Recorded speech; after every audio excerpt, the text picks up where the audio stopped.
Like magic, real coverage appears when you need it. No tricks. Get covered now. Click the link in the description.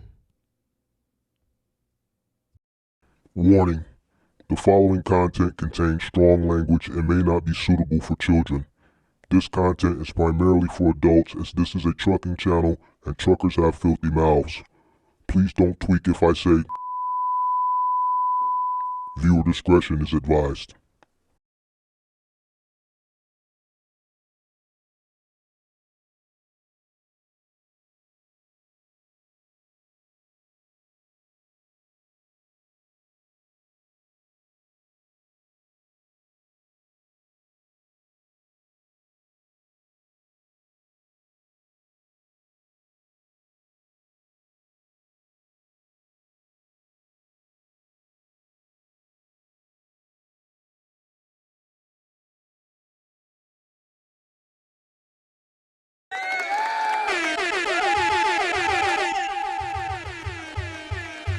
Sweet. What's up? What's up? Good afternoon. How's everybody doing? Come on in. Make sure you guys hit the link.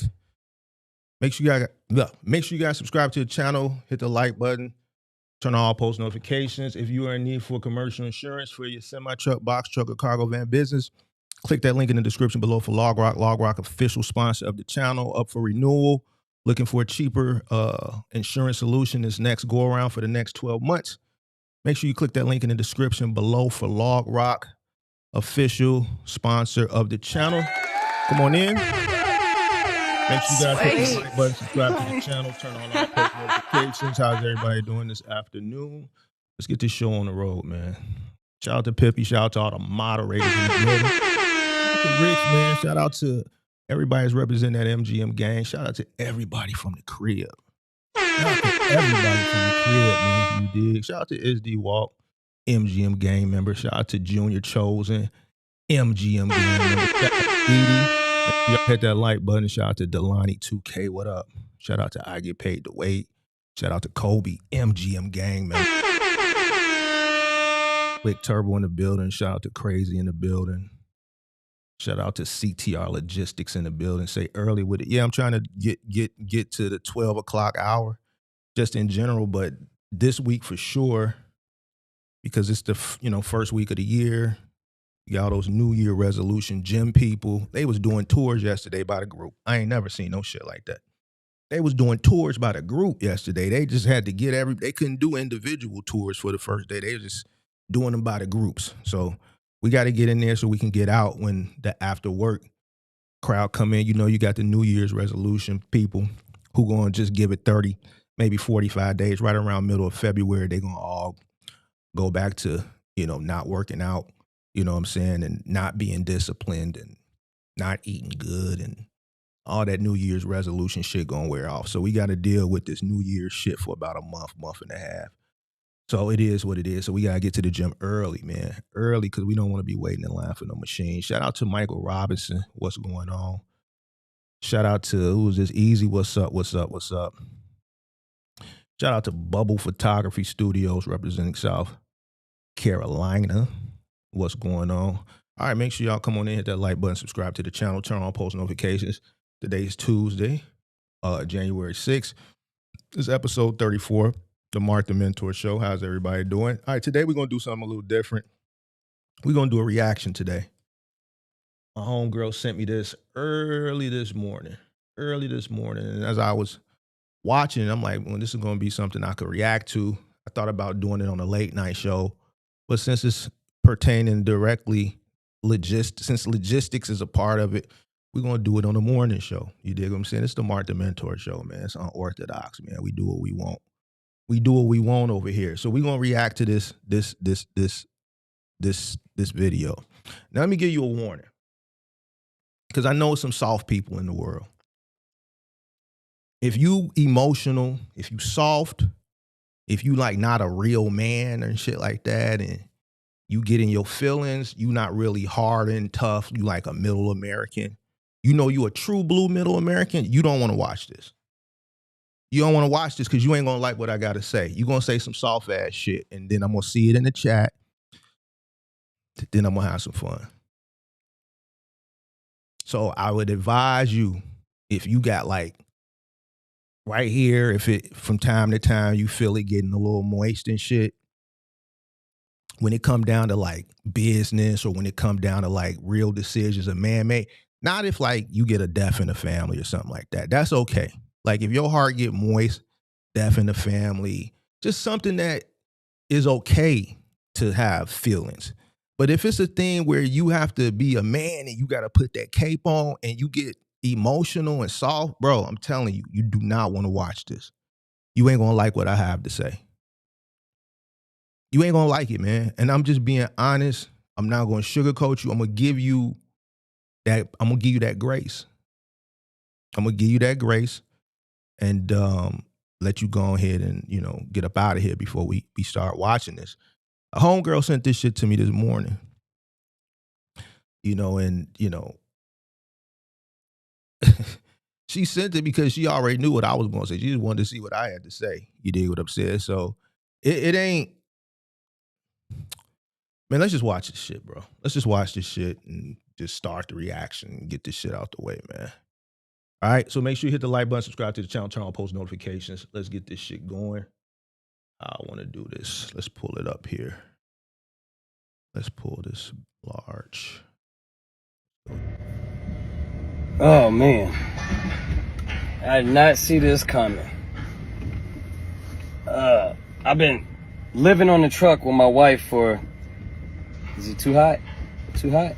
It's good? Okay. I've been living on the truck with my wife for about a year now. My wife and my 2 kids. I don't know if you saw my daughter just walk behind me. This morning, we had a big falling out about some stupid shit. I don't even want to explain to y'all how dumb it was because that'll just make us both look like idiots. But it led to me and my wife getting into it.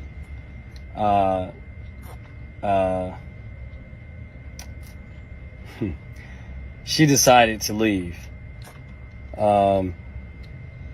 She's Nigerian.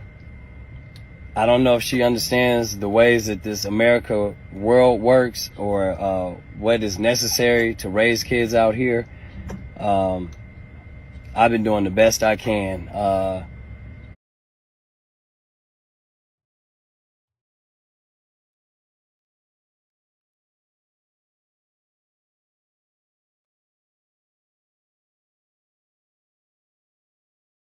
Already in the video, what we see.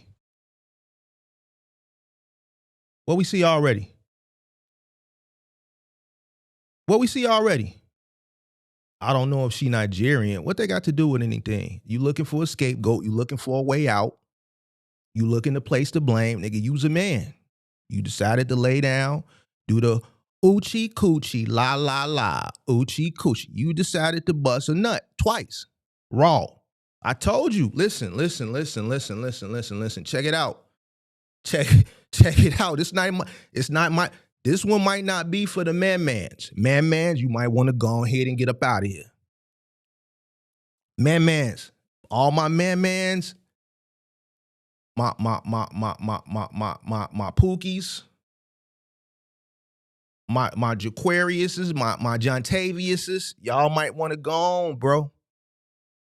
If you waiting on the tax money to come, you purposely looking for a big brawl right now, you looking for a big woman because you know she gonna already just off the strength. She gonna let you move in right off the bat. She just wants some company. She just gonna let you move in right off the bat.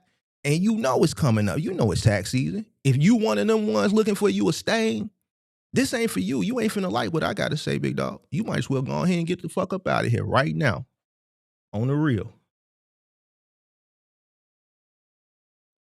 You might as well get the fuck up out of here right now. Talking about some, I don't know if she Nigerian. I don't know if she the way this shit work. I'm doing the best I can. Get your soft ass out of here, dude. You's a whole man. You ain't doing the best you can. Nigga, when you, listen, let me tell you something. You don't get a chance to not win, bro. You's a man. Once you have kids, bro, you gotta be Superman, nigga. You gotta put the cape on. You gotta put the cape on, pimp. We can't honor that. We can't tolerate that, man. We need real niggas to step up and start letting these guys know what it really is out here.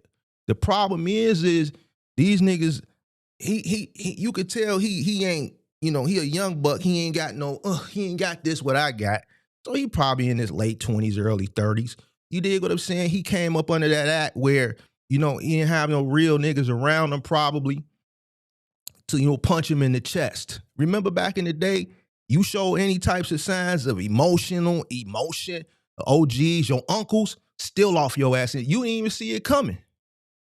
Hit your ass in the chest. Tighten up. He ain't had none of that. He ain't had none of that. You know why? I could tell, because he wouldn't be in this situation. This is facts. This is facts. There's too many soft motherfuckers out here, man. It's too many of them, bro. His words, he ain't even got into it yet, and he making excuses. He ain't even told the story yet, and he making excuses. Fuck out of here, nigga. I'm a flatbedder. I work 6 days a week, and if anybody knows about trucking, it's flatbedding. It's hard to work 6 days a week. You work 5 easy. I work all the time. Trying to get our money up. I just spent $9,000 on this truck about a month ago to make sure that we don't go down, because if this truck go down, everybody suffers. Tell me what sense that make. Oh yeah, we finna stop the video throughout. It's a reaction. Listen to what he just said. They already in a fucked up situation. You go take your last 9,000 or your 9,000, whatever, and you go buy a raggedy ass truck. And I'm being honest. I'm not trying to be funny because it's a serious situation, but it has to have a harsh accountability reaction, because there's gonna be niggas that's gonna look at this who may be in a similar situation, and then they're gonna just go with the whole, yeah, see, we ain't the only ones going through it. Look at him. Nah, nigga, this ain't a good example. You mean to tell me you not stable in your personal life? And this is a great example of everything I be talking about. He's not even stable personally, but then he goes and makes a foolish decision, takes $9,000, puts it, buys a truck, and say, if this truck go down, then we gonna be fucked. Nigga, the truck gonna go down. It ain't a matter of if, it's when. If I got 9 G's, nigga, go get an apartment. You got a toddler and an infant. Fuck are we talking about? Fuck is we talking about? If the truck go down, you go buy the truck so that you can have a low cost of living. We just gonna move in the truck because if the truck go down, nigga, the truck gonna go down. It's eventually gonna go down.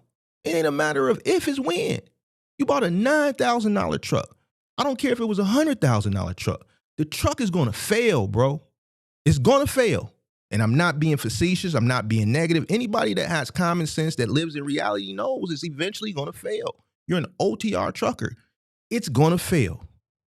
Eventually. Why would you go make a foolish decision?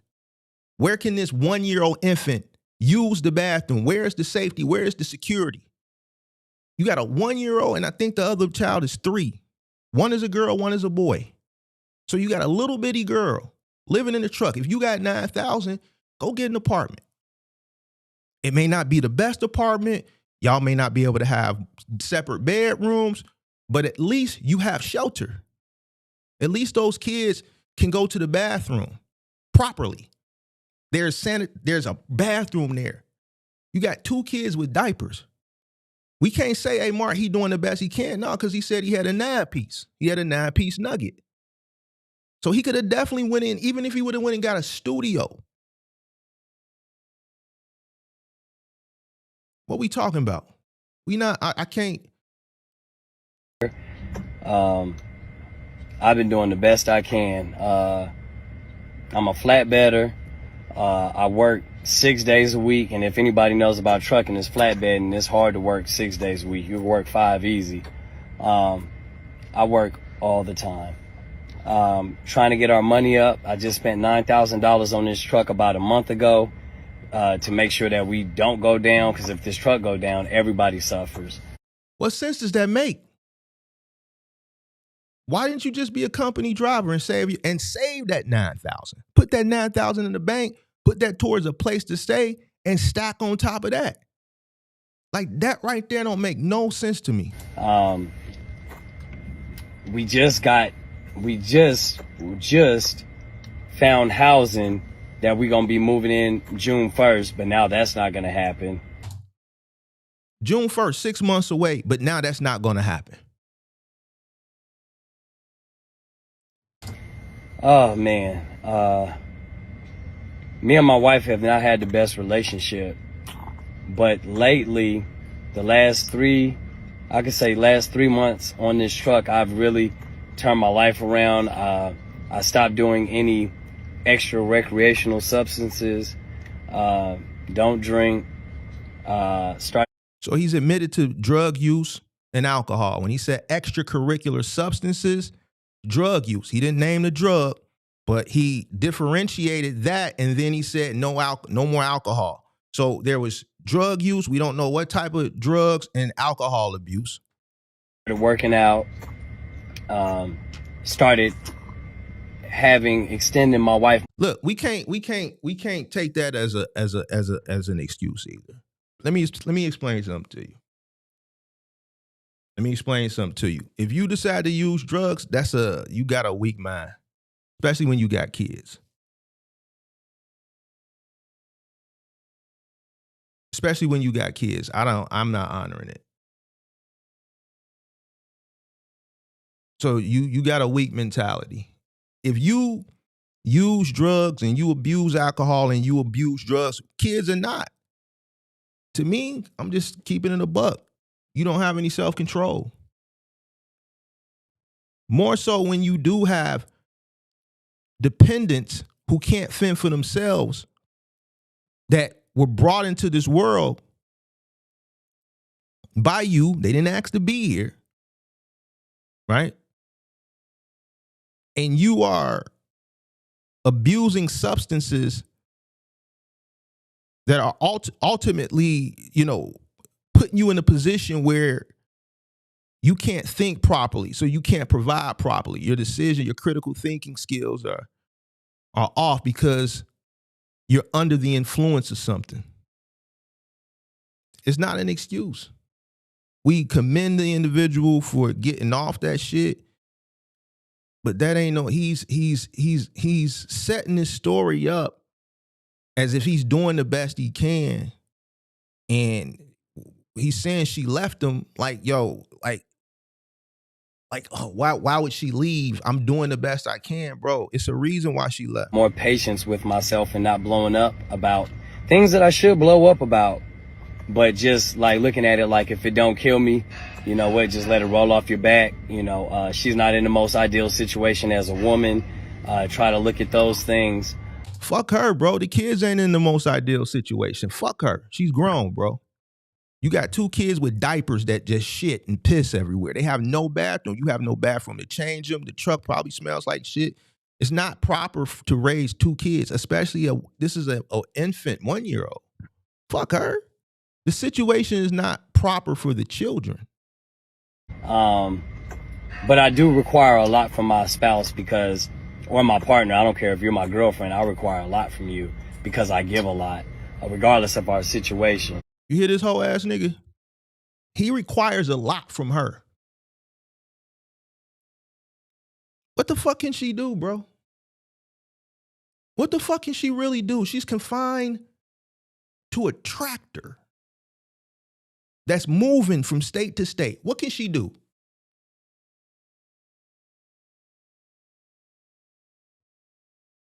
What are we talking about? What can she do? And I'm not, she's, she laid down with this nigga. This nigga wasn't shit when she met him. If he was on the dope. So we not excusing her. We really jaying down on him. You dig? Let me tell you, before we even continue, a minute or so into this shit, it's like 15 minutes. Before we even go through it, when I got to this point, I said, oh man, this dude a sucker. I didn't really even have to hear the rest. Just what he's telling right now, what mama always told me. Well, go on in this house, stay in this house. I don't give a fuck how good or how bad it is. This is what I'm saying. Like, these new niggas is soft. Y'all is different. The shoe don't fit, don't put it on. I was raised, what goes on in this house stays in this house, period. Don't care how good or bad. Any man that runs to the internet and tells all his personal in-house business, you's a sucker to me, nigga. On everything I love. We gonna react to everything, but just the point of you on the internet telling your household business, and you the man, you sit at the helm of the household. You sit at the head of the table and you on the internet. You can't control your feelings. You can't control your emotions. You can't bottle that shit in and keep that shit to yourself. That you out here spewing your household business to a bunch of strangers, it tells a lot.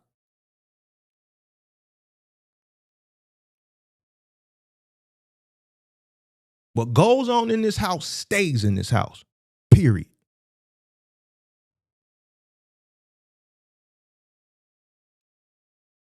Me hearing this shit, I said, oh, I already know what type of nigga he is. Own my own truck, own my own company. Okay, buddy. Okay. And he's better off being a company driver. Man, I work hard. I mean, you'll see in the future. I'm gonna be tuning in with y'all on a regular basis now. I'm a very hard worker. And I'm doing everything I can to keep my family together and keep my kids with me. I have a very high, I can't even say it's anxiety. There's no word created for it. I am terrified. Damn, boy. Damn, boy. Who you smiling at, you fat ass? Yeah, Dad. Yeah, I know. Yeah, Dad. You fat boy. Jesus.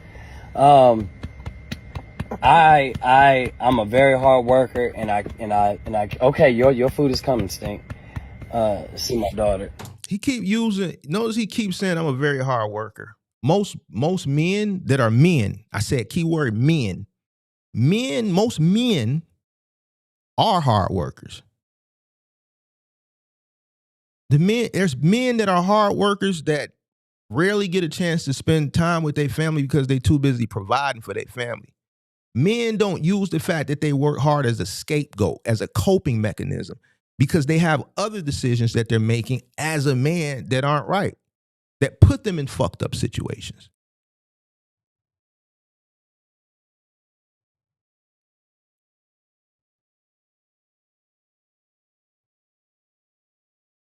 Real men can see through the grift or the pander or you looking for sympathy.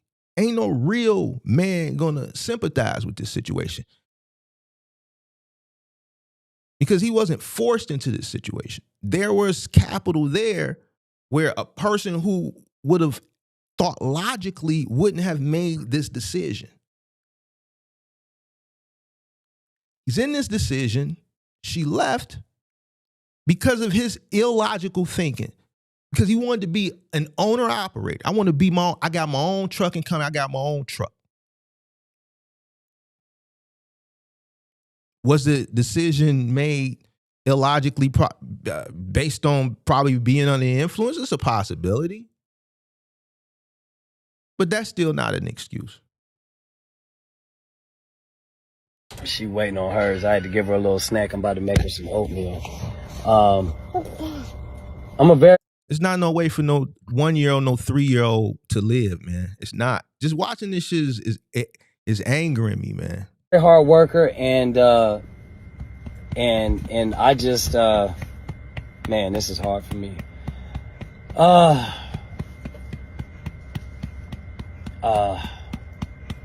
This is hard. I was molested when I was younger. It didn't happen on an ongoing basis. I was molested by both sexes in 2 different situations in 2 different households.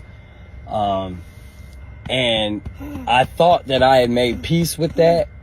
All my life growing up, it really didn't bother me. I really didn't think about it. When people would bring up the fact that they were molested, I would have great empathy for them, not thinking about my own, but just being a good person and, you know, like feeling bad. Oh my God, that should never happen. And I had to think like, oh man, you were molested too. But that's how much out of my head that it was. It wasn't until I had my daughter in the hospital, that my anxiety for kids' safety and protection, it came roaring back out of nowhere. It was like, I guess, unhealed trauma, I guess you would want to say, or you don't really ever get over anything like that. But I don't trust my kids. When I say anywhere without me. So the fact that we got on hard financial times and had to start living in my truck 24/7.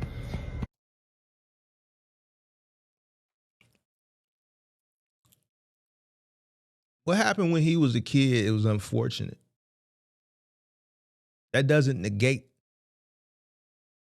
the fact that he has to be responsible and make responsible decisions for the children that he brought into this world. Me personally, and I think any man would not look at that and feel sympathetic to this situation. A lot of things happen to a lot of kids. A lot of trauma, right? It may not be that trauma, but I think anybody, you know, especially when you come up in black households and inner cities, we've all faced some type of trauma. All of us, for the most part. A lot of us grew up with single parents. A lot of our, drugs, crack destroyed. I'm talking from my generation.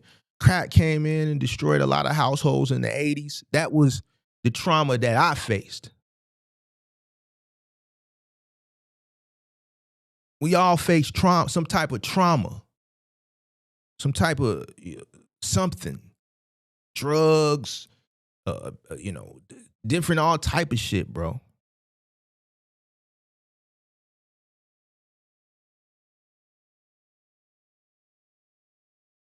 That don't like I'm just being honest with you.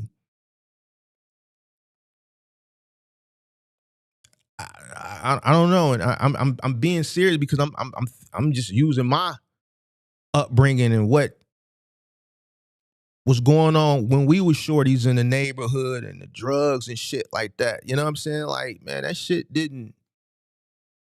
We know what it is. We see that shit, nigga. We not entertaining that shit. We not getting involved because we see what it do.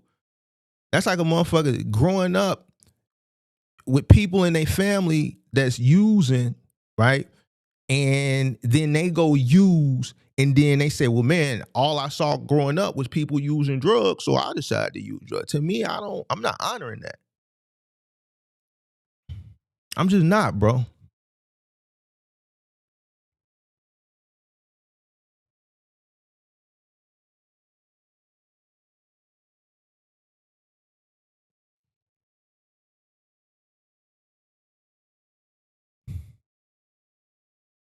I can't, bro.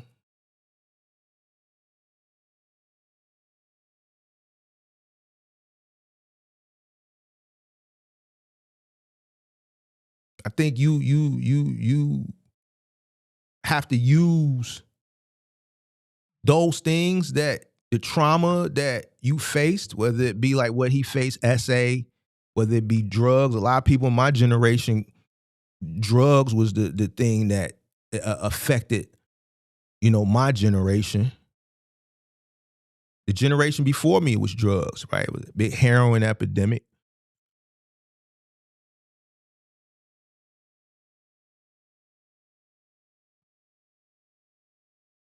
But you look at those situations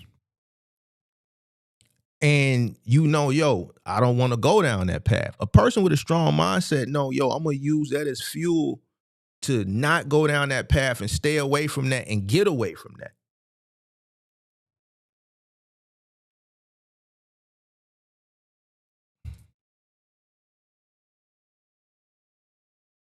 If I would have looked at all the trauma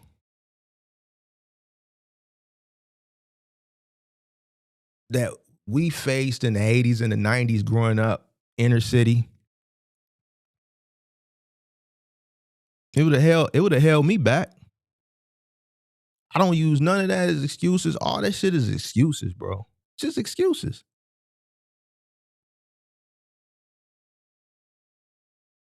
It was bittersweet. It was very bitter. But the sweet part was I get to be with my kids 24/7 and make money while I'm doing it. That part, I haven't missed my kids. Any milestones, any laughs, any jokes, any funny thing that they do, I've seen every bit of it. And I feel rich in that sense, despite what we're currently going in. Me and my wife got into it this morning, and she decided that she can't take it anymore. And I'm not going to go into detail right now about what happened, because I still have to talk to, certain people and find out what's what. But she decided to leave and that she's going to go live in Texas. And then she said she's taking the kids with her, which she knows is not happening. But I guess to her argument, the boy is breastfeeding. I just made him a bottle. As you can see, he's fine. Don't you look fine? Don't you look fine, boy? Don't you look fine? Yeah, you fine. Yeah, you fine. Yeah. Yeah, dad. That's right. That's right. And she said, she's taking the kids with her. I said, no, you're crazy. You're not. You already know how I am. And then she texted me back, well, at least let me have Malik. The fact that a woman is so willing to break up her household over nonsense when they know they're in the wrong. Women, you know how you get mad and you get emotional, and instead of thinking with logic, you choose to see the... You hear this nigga, man? You hear the delusion in this nigga, man? This nigga delusional. He said, you see how women will break up? Nigga, you ain't got no household. Fuck is this nigga talking about? Nigga, you live in a truck by choice. Nigga, you had a 9-piece nugget, $9,000. You could have went and rented a room. You could have went and rented something. You could have took your punk ass and got a company job, bitch ass nigga, and had shelter over these kids. But nah, nigga, you wanted to go be an owner operator, move your family into a truck, take your last money so you could be an owner operator with a $9,000 truck and put a 1-year-old and a 3-year-old in a truck and live in a truck instead of making a logical decision. And then she leave you, right? Because she can't take it. Why? Because she probably thinking like we had 9. Even if you would have went and did like crazy, I apologize. Crazy. I apologize, bro. I apologize. Because after seeing this, I apologize, bro. I'm sorry.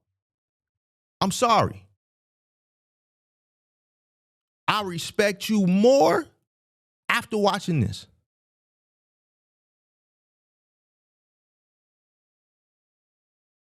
I respect you more. I apologize. Because this shit right here takes the cake. This is the stupidest shit I've ever seen and reacted to. This is some stupid. This nigga is stupid. You tell Big Mark said he's stupid. You dumb motherfucker. You had $9,000, nigga. Go rent a hotel room. Double queen, nigga. That's better and safer than this shit that you doing. Fuck is we talking about? Soft ass nigga. Now you fucked up out here in these streets. And then you gonna blame it on her like, bro, this is a whole woman, bro. I don't know. I know it's women truckers, but man, you got, bro, how you think she an emotional person? She delivered these 2 kids. And you said she Nigerian. She probably like, damn, nigga, I could have stayed back home and I could have married a goddamn prince or something. Oh, they're fucking married with this bum ass nigga. That's probably what she thinking in her head. Like, damn, I should have stayed my black ass back in the motherland and busted down for a real one. It could have ended up with a goddamn prince of the Zulu tribe around this motherfucker. She fucking around with this bum ass nigga.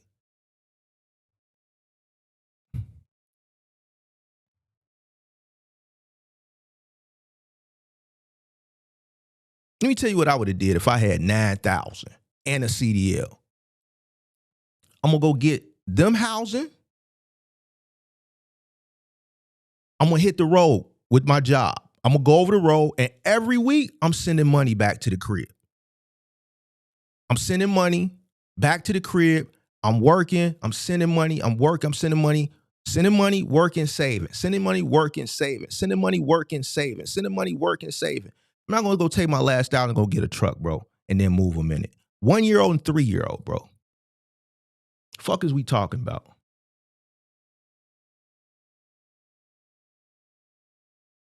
So, of course, she's sitting in that motherfucking truck every day faking the funk. She faking the funk with your punk ass, nigga. Yeah, she's sitting in there plotting. The whole time she's sitting in there plotting. That's all she doing. She plotting.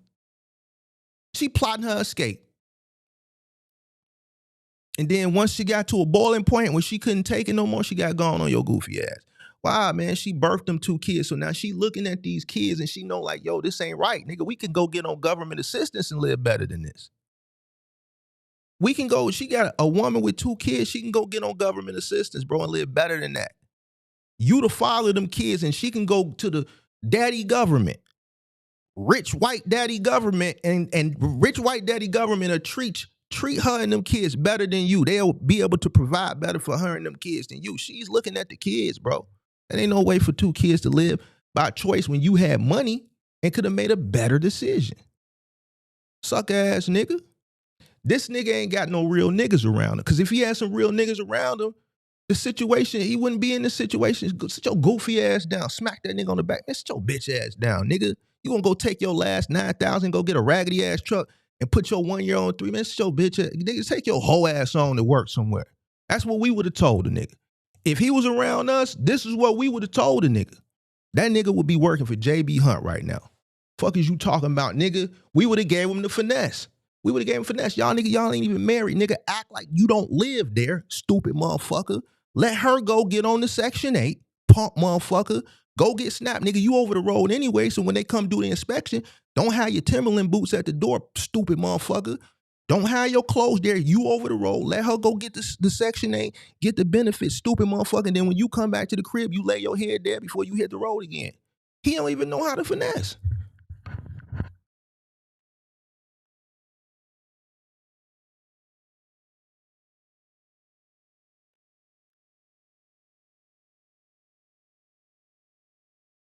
This whole ass nigga, man.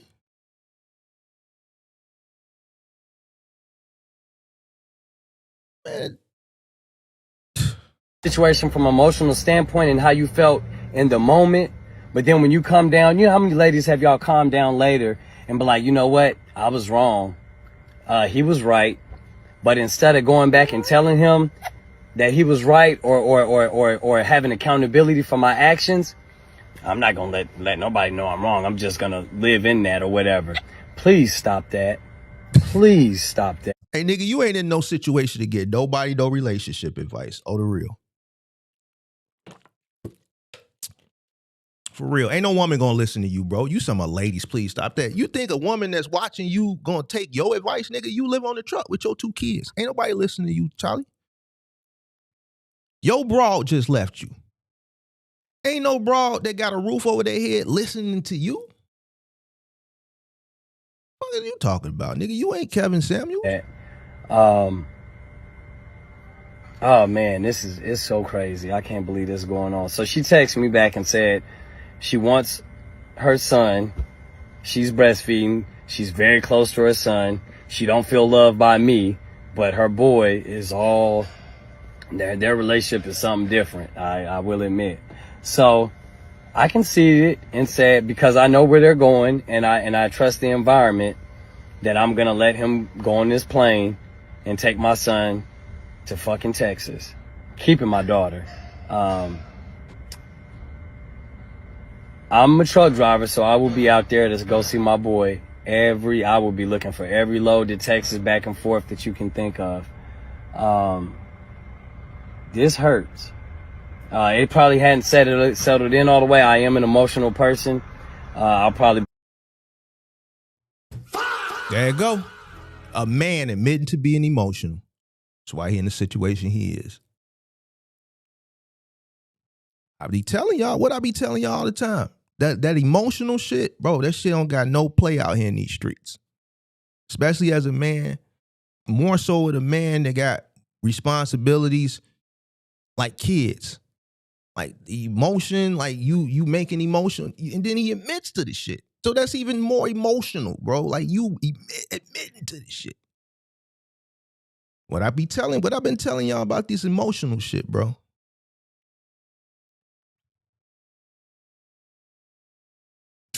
Jesus Christ, man. Lord have mercy. Lord have mercy. To fucking Texas. Keeping my daughter. You need to let... I'm a truck driver, so I will be out there to go see my boy. I will be looking for every load to Texas back and forth that you can think of. This hurts. It probably hadn't settled in all the way. I am an emotional person. I'll probably break down later. I'm here getting loaded right now because the money can't stop regardless of how I feel. Regardless of how I feel, I still have to pay bills. Hell, even for her, this motherfucker ain't working. So I know I'm gonna have to send her funds and what. Did this motherfucker just say, hell, this motherfucker ain't working? Is that what he just said? The motherfucker who took their last money, bought a $9,000 truck and forced them to live on it? How the fuck she gonna work? She's living on the truck with you. How she gonna, what you mean the motherfucker ain't working? This nigga delusional, bro. Delusional. What you mean she can't work, stupid? I'll probably break down later. I'm here getting loaded right now because the money can't stop regardless of how I feel. Regardless of how I feel, I still have to pay bills. Hell, even for her, this motherfucker ain't working. So I know I'm gonna have to send her funds and whatnot.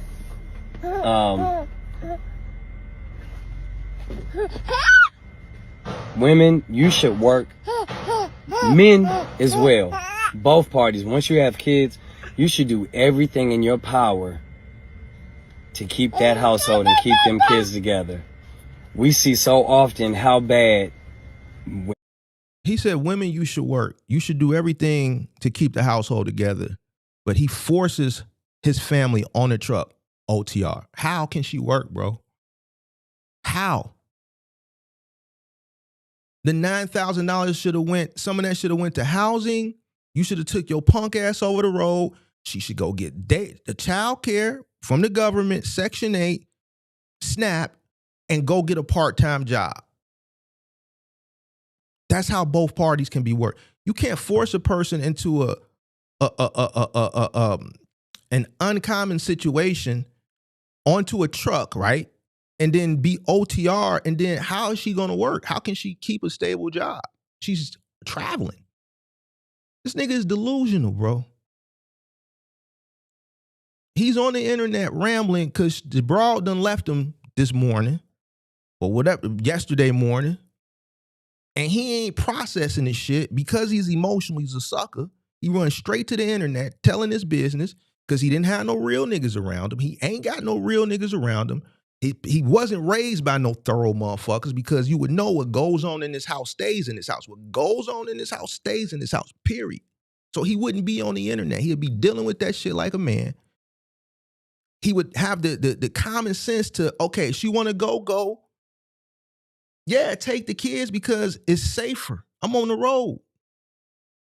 This is not sanitary. This is not healthy. This is not conducive for a decent, not even a good, a decent upbringing. No bathroom in here. Nigga, you pissing in a motherfucking bottle.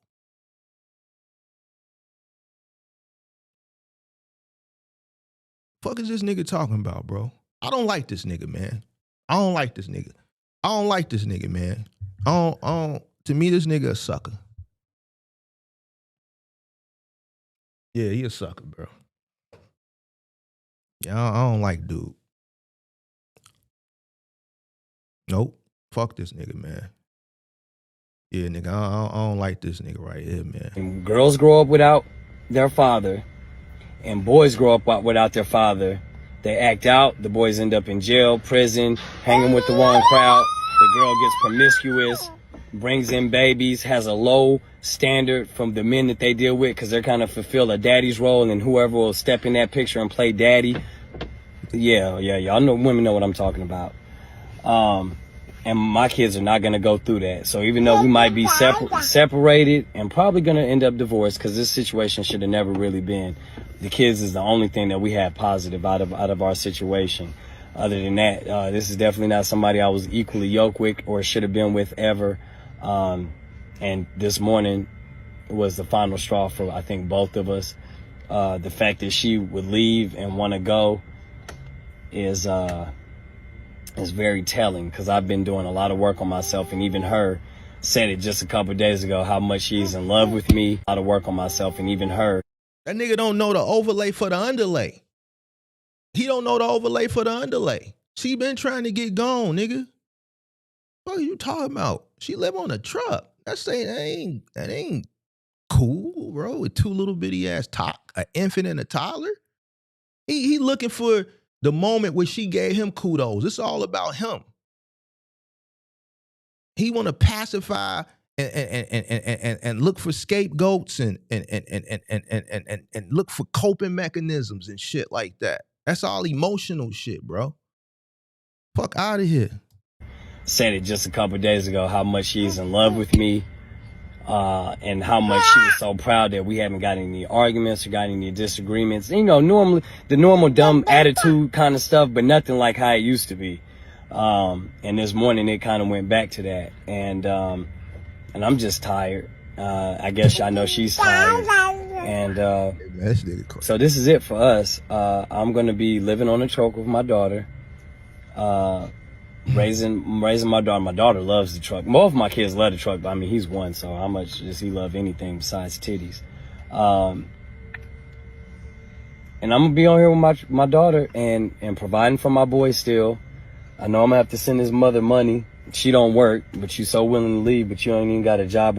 Let me ask y'all a question, because this is goofy to me, bro. This is some dumb shit. What he got to do when he go in the truck stop and shit?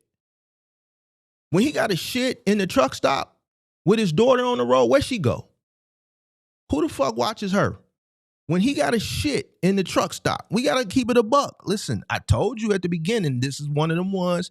This stupid motherfucker that came to the internet with his personal business. You know he was a hoe. And you know Big Martin don't call people out their names, but this is a special situation. He's a hoe ass nigga, right?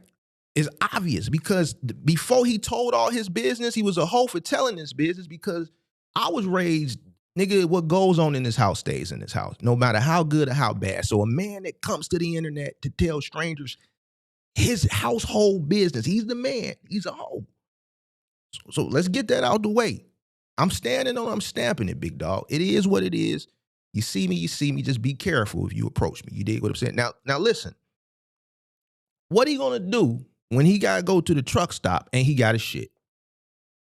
What he gonna do with his daughter? Because this is logical. Like, where does this shit make sense? And he got to take a shower in the truck stop. Where does his daughter go?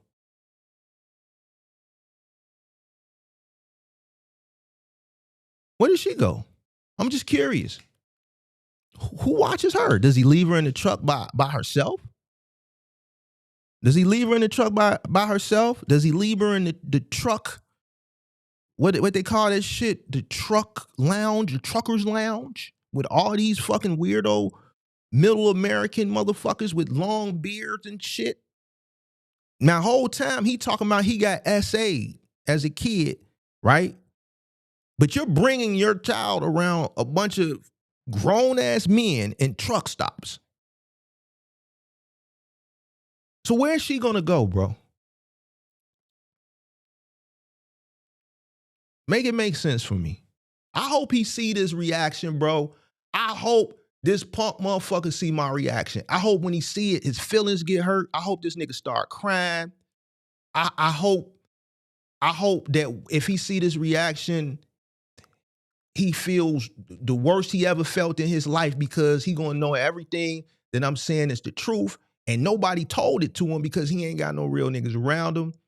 And I hope, you know, he feels so bad that it forces him into making the right decision and call the wife and get her to come get the daughter because she gonna be better off with her than his punk ass, because there's nothing he can do to provide a good quality of life on that truck. Somebody find this nigga for me, man. Find this nigga for me, man. Find this nigga for me. Somebody let me know where this nigga, find his page, find his social media, find this nigga for me, man.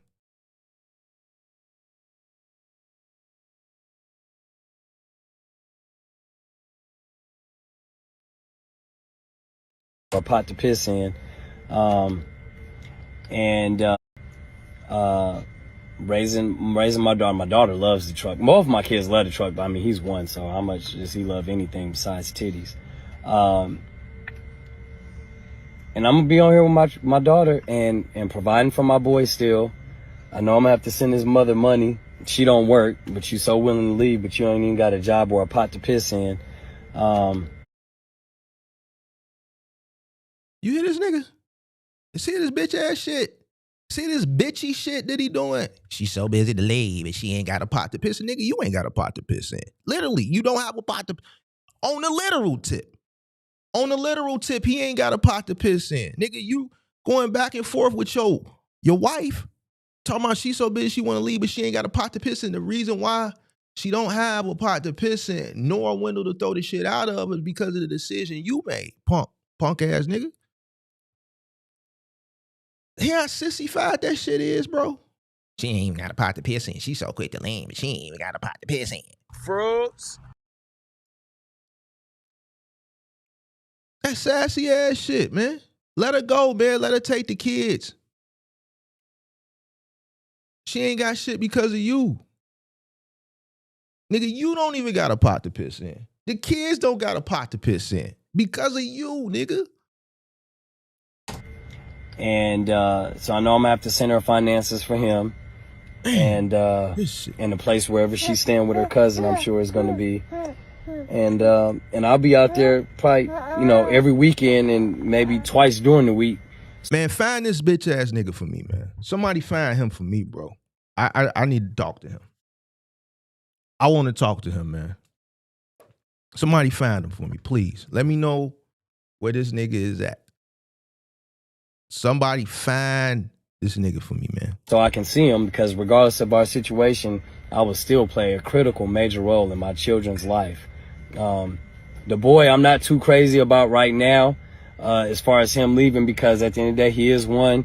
As long as he gets titties, I mean, he's pretty happy. He's not gonna be like, Dad. Like, listen to how he talking about his son, bro. As long as he get titties. Type of shit is that?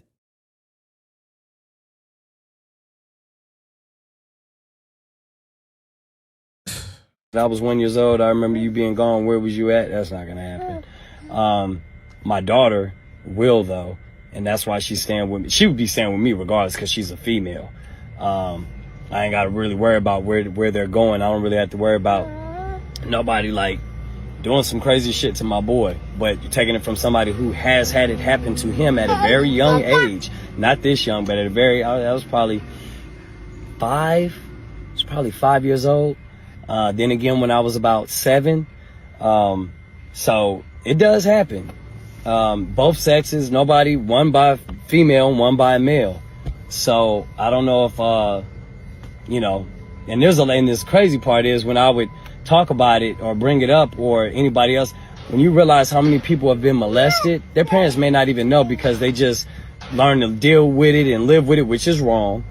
And they moved on, didn't tell anybody, didn't want to bring shame on whoever may have did it that have been close to the family, or people might have looked at this person with a high degree of respect and not know that this person has skeletons in the closet like this, and the children didn't want to break up anything, and they just chose to live with it and take it to their grave. That's wrong. Because that person, like one of the persons that did it to me, will continue to do it to other people. So by not saying anything for yourself, you will leave the possibility of other people going through the same trauma that you went through by the same individual. So it's very important to speak up. But for that reason, that's why I have my kids with me all the time. I'm not letting them out of my sight. My boy's young enough to where I really don't have to worry about that. But as he becomes of age, I'm talking like 3, like we will have to work out a different scenario. I'm a very active father. I would never not be. This is hard. It hadn't hit me. This just happened, and I had to drop her off at a hotel and let her kind of think for herself or whatnot. She decided, came up here, she wants to leave me. That's good. That's cool. Then she texts me talking about she want the kids plural, which is not gonna happen. The boy I'll let go, but even with him, I'm coming. This shit sucks.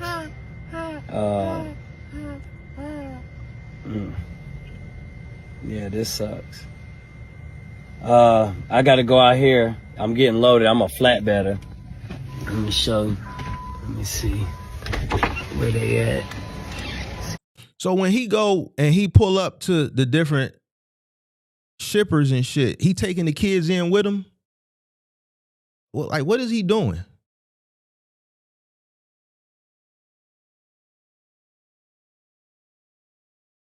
Like, what the fuck is he doing, bro?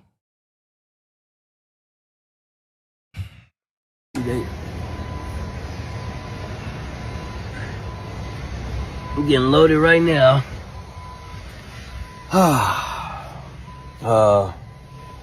Man. You okay, Stink? You ready to eat? All right, y'all, I gotta go. I gotta make my baby some oatmeal. This is stuff that her mom would normally be doing, fixing bottles, making oatmeal, breastfeeding. But when the person's not there, you gotta do what you gotta do. Yeah, but. So I'll tune in with y'all later.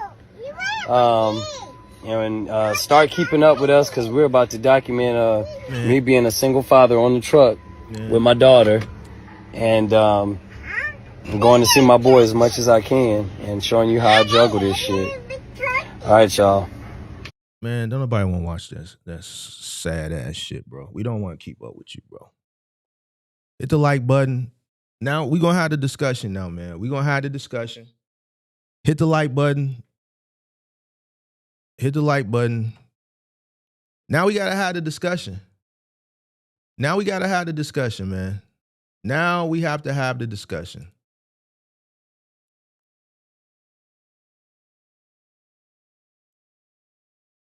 That video really upsetting, man. Oh, Lord have mercy, man. Let me open these phone lines, bro. That shit done ruined my whole day. That shit ruined my day, man.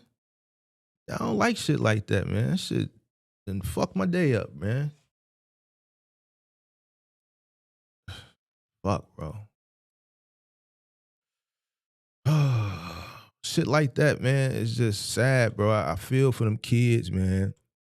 I feel. You know why? Because they don't have to be in that situation, bro. That ain't a situation where that was the last alternative. That was the last option. That's not one. That situation is not one of them situations. If that was one of them situations, I wouldn't have been so harsh, right? Back against the wall. This is the only alternative. It's the only solution for the moment. All right. Okay. But that wasn't this case. So I can't honor it. I can't respect it.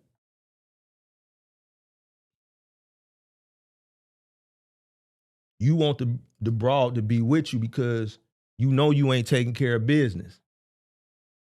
He one of them niggas that he don't want the broad out his sight because he worried about another nigga that probably can, you know, woo off her feet better, go ahead and snatch it from up under him. Like, nigga, what's known don't need to be explained.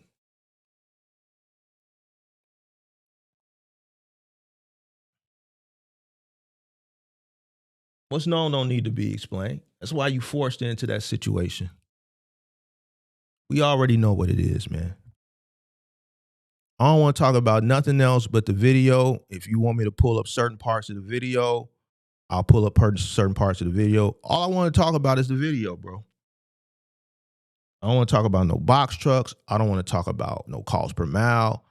All I want to talk about is reacting to the video and what's going on with these motherfuckers' mindsets out here. And why would you go be an owner operator instead of being a company driver and going over the road and putting your family into a place and making sure that you send money to take care of your family while you out on the road making money. Phone line is open. Phone line is open. You know what? Let me go read the comments, because there was a lot of interesting comments. We got 90 people. We got 38 likes. We need to get the likes to 50%. I need 50% likes, and then we're going to go through and we're going to react to some of the comments that's in the video, because I read through a couple of them, and some of them are very interesting. Some of them are very interesting. Who is this? Number look familiar. Hello? Buddy, I just tuned in. What's up, buddy? Is this Mark the Mentor? It is. All right. I was hoping I can join in with you guys today. All right. You're on the live. You're live on the call, man. Oh, okay, great. He took his last 9,000, bought a semi, and lost his family. Here's the thing. I look at it like this. This game right here is not for a family, man. Maybe if you would have started out at the age of maybe like 20 and, grew up to a certain number of trucks, then you can bring on a family. But if you're starting brand new, I would not put anybody at risk. Say, I want to be an entrepreneur and, have this crazy ass idea, say, I want to be an entrepreneur and do all that. No, keep your ass as a company driver and work your way up that way. That's the safest thing you can do. This shit right here, it costs too much money. And it breaks a lot of hearts, and you'll lose everything. I lost everything. I still got things going on. My business is running great, but I lost everything. Honestly. Because of the trucking business, or? The trucking business, yeah. With the ups and downs and the high hopes, and then the competition, the high costs, It gets like that. It really does. It's just a lot of sacrifice you got to do. But the thing about it is you got to have some type of love for it. A crazy thing, but you got to have some type of love. And you got to also remember, see, with me, I was homeless. I started from nothing. So I got into trucking. So that's pretty much my first love. Anything that came after that is secondary. Mm-hmm. So I put the truck, the business, everything first, and then everything comes after that, because that's what pays my bills. Mm-hmm. So you can't just jump into this game thinking that, okay, trucking owes you something because you spent $9,000 and you have a family. It doesn't owe you anything, because I'm $250,000 in. Mm-hmm. Okay, so it's like, I still don't get haven't got my returns back yet. Slowly, it's compound interest, but it takes a long time. And the problem is, people think that, okay, I'm gonna get in the truck and make all this money. It doesn't work that way. You make more money as a company driver long term, being a company driver, W-2, putting your hours in, and going from that way, and then branch off into something else. But this type of industry right here, this is for the big dogs. Mm-hmm. This has been going on since the 80s. Once they started regulating trucking, it just changed the game up, and it's not for regular guys anymore. Yep. So that's all I really wanted to put out there. That's a good point, and I tell people that all the time. I'm a box truck guy, but I got a lot of homies that are semi truckers, and they're all company drivers. Now, granted, this is Chicago. This is a large freight hub. We're number one for intermodal. So there's a lot of money in trucking in this market as a local trucker, and these guys make great money, right? And to me, I'm just like, man, why would you take on all the responsibilities and the cost of being an owner operator when I got homies that take home more as company drivers than owner operators? Right. Yeah. By double, in some cases triple. Oh yeah. I made 200,000 last year. I have zero on my bank account. And then now see that's not to show that I'm being irresponsible. It's just the cost of everything. And it's like it's a recycled money situation. Like again, trucking is one of those businesses where as though you don't make money by your profit, because why, you'll get taxed. You don't want to make money that way. Mm-hmm. You want to make as much money up front, spend as much as possible, and pay the taxes later. See, that's the thing. I think a lot of people need to start understanding have money courses, tax courses before they really jump into it, because they think, oh, I just put $200 in fuel, I spent a little bit in toll, and I made this little cost $1,000. I made $1,000. No, you didn't make $1,000. You made about $400. Mm-hmm. You know, to the good. And so Right. they thinking in their head they got extra 600. No, they don't. Now they're in the negative. Right. You had a show the other day. I thought it was really interesting. The guy said they was taking $1,500 a week per person. It was a team partnership. That's crazy. I haven't paid myself $1,500 in years. Mm-hmm. Years. Yep. So, yeah, man. But yo, Mark, you have a good show, man. My name is Mark too, so it's crazy how, you know, I don't know, I found you and all that. But yeah, you have a real good show, man. It's really interesting, man. Keep it up. I appreciate you, man. Thank you for watching. All right, take it easy. Yep, later. All right, phone numbers on the screen. Line is open. Let's do a little reaction to some of these comments. I only want to talk about this video. I might run it back, you know, but I you know, if I run it back, I'm just gonna let it play, because I really don't want to react to it. Like, I'm gonna be honest with you, shit like that, it upsets me. I don't like kids being forced into bad situations. This is not a situation where, you know, it was a back against the wall. They were forced into this situation. This guy clearly can't make good quality decisions. He's a person who, you know, can't hold himself accountable. He's looking to place a blame. He forced these people into this situation, and then he's blaming her. Like, bro, she got to get away, bro. She got to get away, and then she got to find a way to get those kids away. And he don't get that. You know, he don't get that, man. So let's look at some of these comments, man. Let me pull this up. Go. Do flip. You know what? Nope. Let's go back to the big screen here. And then let's do this. All right, that's better. All right, let's look at some of these comments. If she's living in a truck with you and 2 children, do you think that's okay? I can absolutely tell you she's realizing that it's not. Got 23 replies. He said he's working 6 days a week and that they were moving into housing that isn't going to happen because of their departure. What kind of woman leaves her children? Val say in sickness and in health, richer and poorer. If she didn't mean it, she should have gone about her way. People always give up when things get hard. She the type of motherfucker who fuck with a low life. The lady clearly had to get away, bro. She got to get away, and then she gonna find a way to get them kids away. That's why she's texting, calling them, telling them to give her the kids. She don't have no resources. He forced her into a situation where she has no resource, and then he's blaming her for not working. This nigga delusional. I'm gonna tell you what she probably gonna end up having to do. In this situation, it's okay. She gonna have to put them people on him, because that situation is not conducive for a good quality of living for 2 children. It's facts. She gonna have to put them people on him. That's what she gonna have to do. She gonna have to put them folks on him. This lady is delusional, bro. Donna Mendoza, you tweaking. You a tweaker. You tweaking.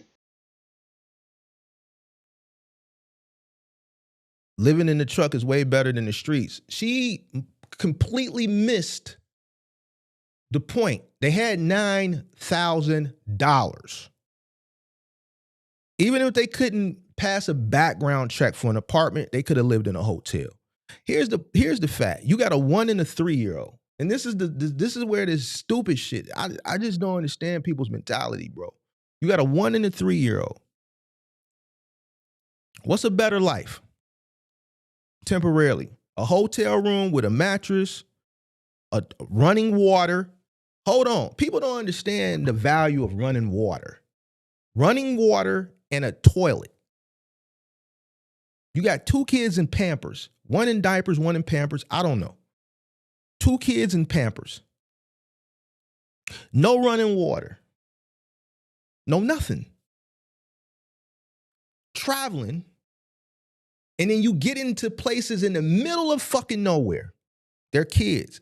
We hope for the best, but we prepare for the worst. We don't want no sicknesses or no illnesses to happen. What if something happens out there on the road? What if the truck breaks down over the road? In the middle of nowhere. Signal is shoddy. What if the truck breaks down? See, this stupid motherfucker, man. I hate stupid motherfuckers, man. When it come to kids, bro, Mark got a soft spot for the kids, man. I don't like this stupid. You know why? Because Donna looked at it from a dumb perspective. She didn't look at the full scope. One, she's not in trucking probably. She's not looking at the safety of the children. What if the truck breaks down in the middle of nowhere? What if he's traveling into a market and they shut down the highway? Happens around this time of the year. What happens if he's traveling into a market and just like what happened on I-80 last month, there's a fucking ice thing, black ice, you got a 100-car pileup and everybody just sitting for fucking hours. Then what? What if his stupid ass, we know he don't make good decisions. What if this punk motherfucker was running low on gas and he was going to wait till he got to the next diesel station? And now he can't do shit.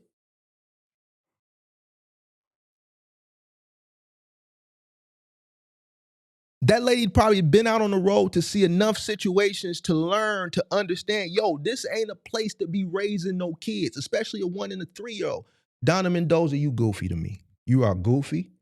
Yo, goof ass. Goofy as hell. Stupid motherfucker. That's a dumbass comment. Anything can happen on the road. Anything. So now you just stuck in the middle of nowhere on a truck, on a highway that's at a standstill. Anything can happen with a 1 and a 3-year-old. No running water. Stupid motherfucker. I hate stupid motherfuckers, bro. They don't think with logic. They can't listen to a situation and then process it using critical thinking skills. Stupid ass comment, bro. I hate stupid motherfuckers, man. And then especially when it come to kids, man. Shit be pissing me the fuck off, bro. That's why I don't. Bernice, he's very selfish. He is very selfish. Let me see. Are they responding to this stupid lady, Donna? Hold on. Bernice Green, what did you hear made you assume he's the problem? She realized that it's not okay, yet she has done nothing. He literally is doing everything.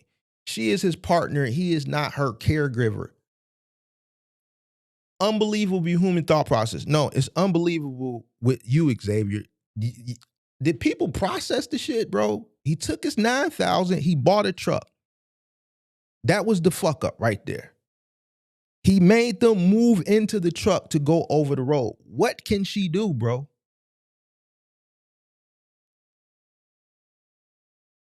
She's probably been over the road long enough and probably been into some tumultuous situations that made her realize, yo, this is not conducive for raising a 1 and a 3-year-old.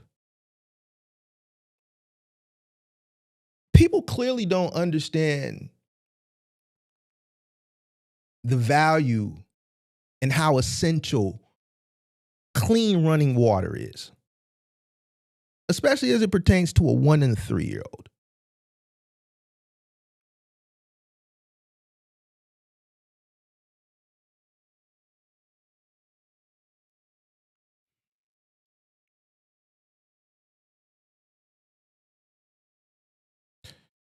He done lost his mind because I would have been left living in a truck. That's crazy with kids. Bernice, so it makes her right to leave without the children and abandon them completely. She didn't abandon them because she's in communication with him, trying to get him to let the kids go. He's controlling. Ain't no telling what else is going on in that situation. Clearly needs help, and the children need her help. She absolutely doesn't give a shit if she's living in the situation without her children. They are warm, they are fed, they are loved, they are clothed, clean, and very happy. And you can see that idea situation not, but he's absolutely trying to get housing, and the world is very expensive. This is what do you call it? Sympathy. There's programs that will 100% assist her immediately, bro. There's programs that will give her expeditious, because of the situation, two little bitty children. Listen, she can get help, bro. 100% expeditiously, she could jump to the top of the line because she got a 1 and a 3-year-old. Ain't no shelter, ain't no church turning her away. Ain't no shelter, ain't no church turning her away. Fuck are we talking about, bro?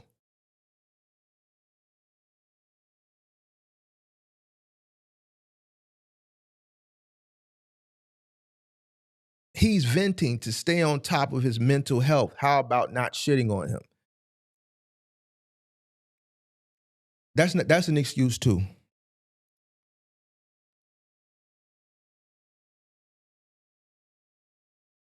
That's an excuse.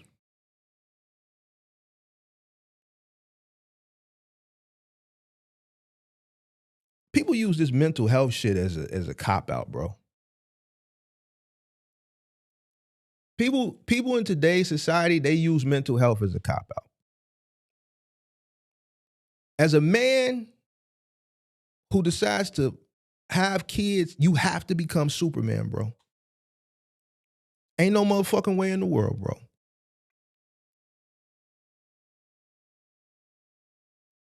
I think anybody that's holding him accountable, that's a man, and they're doing it the correct way by calling out the mistakes, it's like we the reason why he in this situation because he ain't got no real niggas around him. Hello?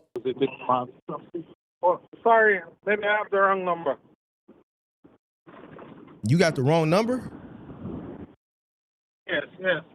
3. You watching the 1, show? 2. Goof ass nigga. What you calling me for, boy?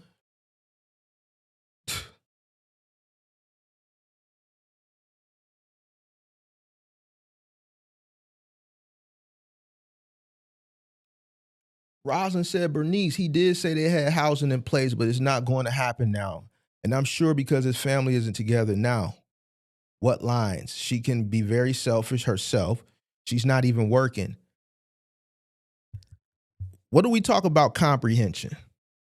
What do we talk about? See how even the people in the comments is not using their critical thinking skills? He said it at the beginning. He took his $9,000 and bought a truck and forced his family on. Like, how can you work, bro? What the fuck are we talking about, man? Yo. What's up? Hey, Big Mark. Pause that. Yo. Hey, listen. Hey, hold on. This guy. First thing you got to do is you got to turn me off in the back. Bro. Yeah, I turned it off. I'm driving right now, so I'm trying to monitor the road and pause. Hey, listen. This guy is just trying to watch vagina. That's it. He's a pussy watchman. You understand me? Ain't no real nigga is gonna take all the money and put all. Hey, listen. What if the truck breaks down in the middle of the road? Somewhere out in Timbuktu. That's what I said. You understand me? He's just trying to watch this woman. Listen, man. This guy is just a pussy watchman. That's what we call it in Jamaica. You understand me? Mm-hmm. Yeah, you can't take 2 little kids, man, and put on a truck. When you go to the truck stop to take a shower, what is he going to do with these kids at the truck stop? Tell me. What is he going to do? I want to know the same thing. It's a great question. Yeah, you get to a truck stop and you got to go shower. What are you going to do? You understand what I'm saying? Yep. You go and you pull up, you pump your fuel, you got to go inside to pay for your fuel. What you going to do? You go to some shippers, when you go to some shippers, you can't get in without a without your PP gears, a hard hat, a vest. You can't get in with nobody even in your truck. What is he going to do? Those kids are driving around in the truck all day, no seat belts in the back of the truck. What is he gonna do? And it's just like you said, if in the situation where the lady gets the kids, give the lady the kids. She goes up to a church or to any organization, she's gonna get the help. Right away, she's gonna get the help. So why is he trying to hold on to the kids just for the girl to come back? To bind her in the truck with him and then saying, oh, she don't even work. How is she gonna get out to work if she's sitting in a goddamn truck every day driving around watching your stink ass that's been sweating on a goddamn truck seat? I 100% agree with you, man. 100% agree with you. And then these are the guys, just like you said, these are the guys that comes up on social media. You see them crying, crying like a little. You gotta be tough, bro. Grow some balls and be tough. Go out there and prepare for your family, provide for your family. Come back in the Bible days, man. 100%, man. 100%, bro. Yeah. And then you got people in the comments babying up this stuff. I'm watching the comments. I'm like, are you kidding me? You talking about the comments under the video? Yeah. Yeah, man. Yeah, that's why I'm going through them now, man. This shit is sad, but this is where we at in this country, man, because you got people that pacify that type of behavior for men. You got women pacifying that behavior, and you got men pacifying that behavior. But you understand me? You build a house. You're supposed to provide a male, a man, a real man with a cock and a balls who calls himself a real man. A real man is supposed to provide for your family. That's it, period. Provide for your family. Okay, it gets to a level now where the kids get big, and they start going out to school now. Mama can go and get a job. Or we got employment from home. No, she can do a little bit of part time. You think it's no joke raising no kids? And he's on a truck here crying. Oh, she left me. Bro took the whole $9,000 and spend it on a goddamn truck, and then tell him, oh, jump on the truck. We're gonna go and drive around every day. And are you kidding me? Sad. This is a joke. This has to be a joke. Sad, man. Sad. The sad situation due to poor decision making, man. Poor decisions. And this is what you talk about all the time, man. These poor decisions. Like people, you come up on a little bit of bread and hey, they think like, oh yeah, I'm going to go buy my truck and I'm going to be a boss and no homework. No homework. And then some of it, you would think we have what we call common sense. You would think some people would have at least common sense because some of it ain't need no university or it's literally common sense. Like some of the stuff that people, are you kidding me? So your common sense didn't tell you that, we're going to get what we're going to do. It's going to be rough, but we're going to get a little place and you're going to stay home and I'm going to go over the road and it's going to take me 5 weeks at a time before I come home for just the weekend. But we're going to do that for, a few months until we can, get something better. No, this dude took the whole $9,000 and bought a truck. But and be like, okay, yep. You know what clouds common sense and critical thinking and smart decision making? You know what clouds it and jades the judgment? Emotions. You're right. Emotional. That's it. He's an emotional creature. As a man, he admitted. He admitted. He said, right. Emotional. Right. So because he's emotional, he makes emotional decisions. He makes decisions based off emotions instead of logic. And that's why that the decisions, his reality is all based off emotion, not logic. Not logic. Yep. And we see a lot of that in this space, in trucking and box trucking. It's a lot of emotional decision making, which is why the failure rate is so high. I mean, just in general in life today, we see just a lot of people that's driven from emotion instead of logic. And I don't know, man. I'm gonna do some research, man, to see what has really caused the shift in just the strong male dynamic in this country and has shifted over to just emotional decision. I'm wondering if social media has, but I'm gonna take I think so and do the research on that. I think it is. I think it's social media. With this this soft man shit. You know, like everybody is just so emotional with everything. Like, it's like almost everything. Everybody's all crying, like looking for pity. Like, dude, go get up and you know, like I said, grow up here, man. Just grow up here and do some work. Be a real man. Provide and you know, just do the right thing and stop crying. Like, you know, like looking for pity and looking for, okay, I got company and oh yeah, I'm not the only one crying. I got 5 people over here crying too. Let's all cry together on social media and they'll come and rescue us. And you understand what I'm saying? Mm-hmm. Yep. It's just crazy. Yeah. Anyway, man, I keep watching the channel. You got great content. Keep doing the work, man, and you know, just keep it up. Thank you. I appreciate all your videos. Appreciate you, man. Thank you. All right. Have a blessed day. You too. 772 or 312-772-5483. Line is open. We're gonna go through some more of these comments, man. This is Donna Mendoza. She said the stupid shit I first read, kind of coddling for this punk motherfucker. Let's see what her response is. You can read between the lines. She sounds like personal experience. All experiences don't end up like yours. Let it go. Donna is pandering for the guy. We not honor it. Willie Brown, Bernice Green. Have you ever been homeless? Oh, who's he responding to? Bernice Green. What did Bernice say? Was Bernice the original? I think Bernice is the original person. Have you ever been homeless? Homelessness does crazy things to you. Maybe she lost all her patience and couldn't wait until he was able to put them in a place. He is doing his part, however. He is working, trying to come up out of the situation. They're using the working as a scapegoat. We're not reacting and we're not holding him accountable for work. He's working. That's cool. But his decision making based off his emotions is what got them in the situation.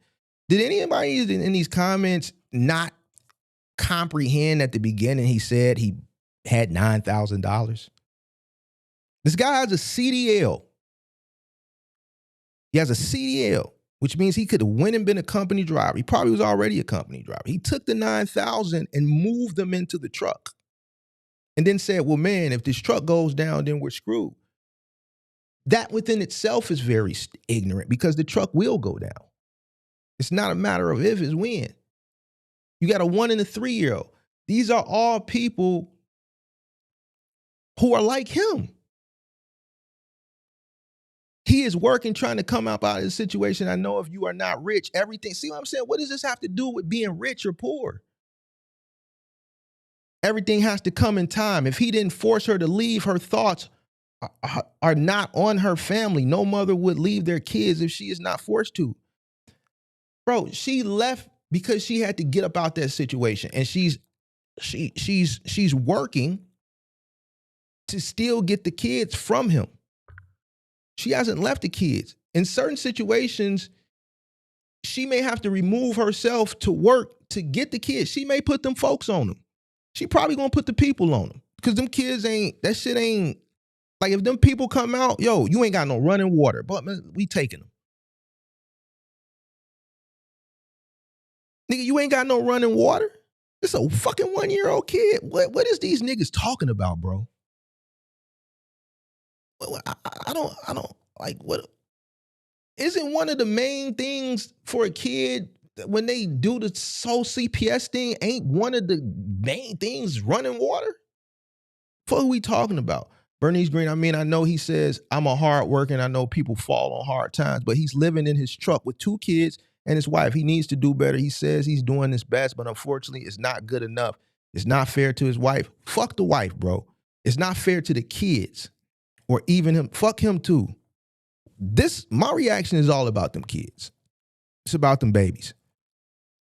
Them 2 grown motherfuckers, fuck them. The decision making has to be the best decision making for the kids.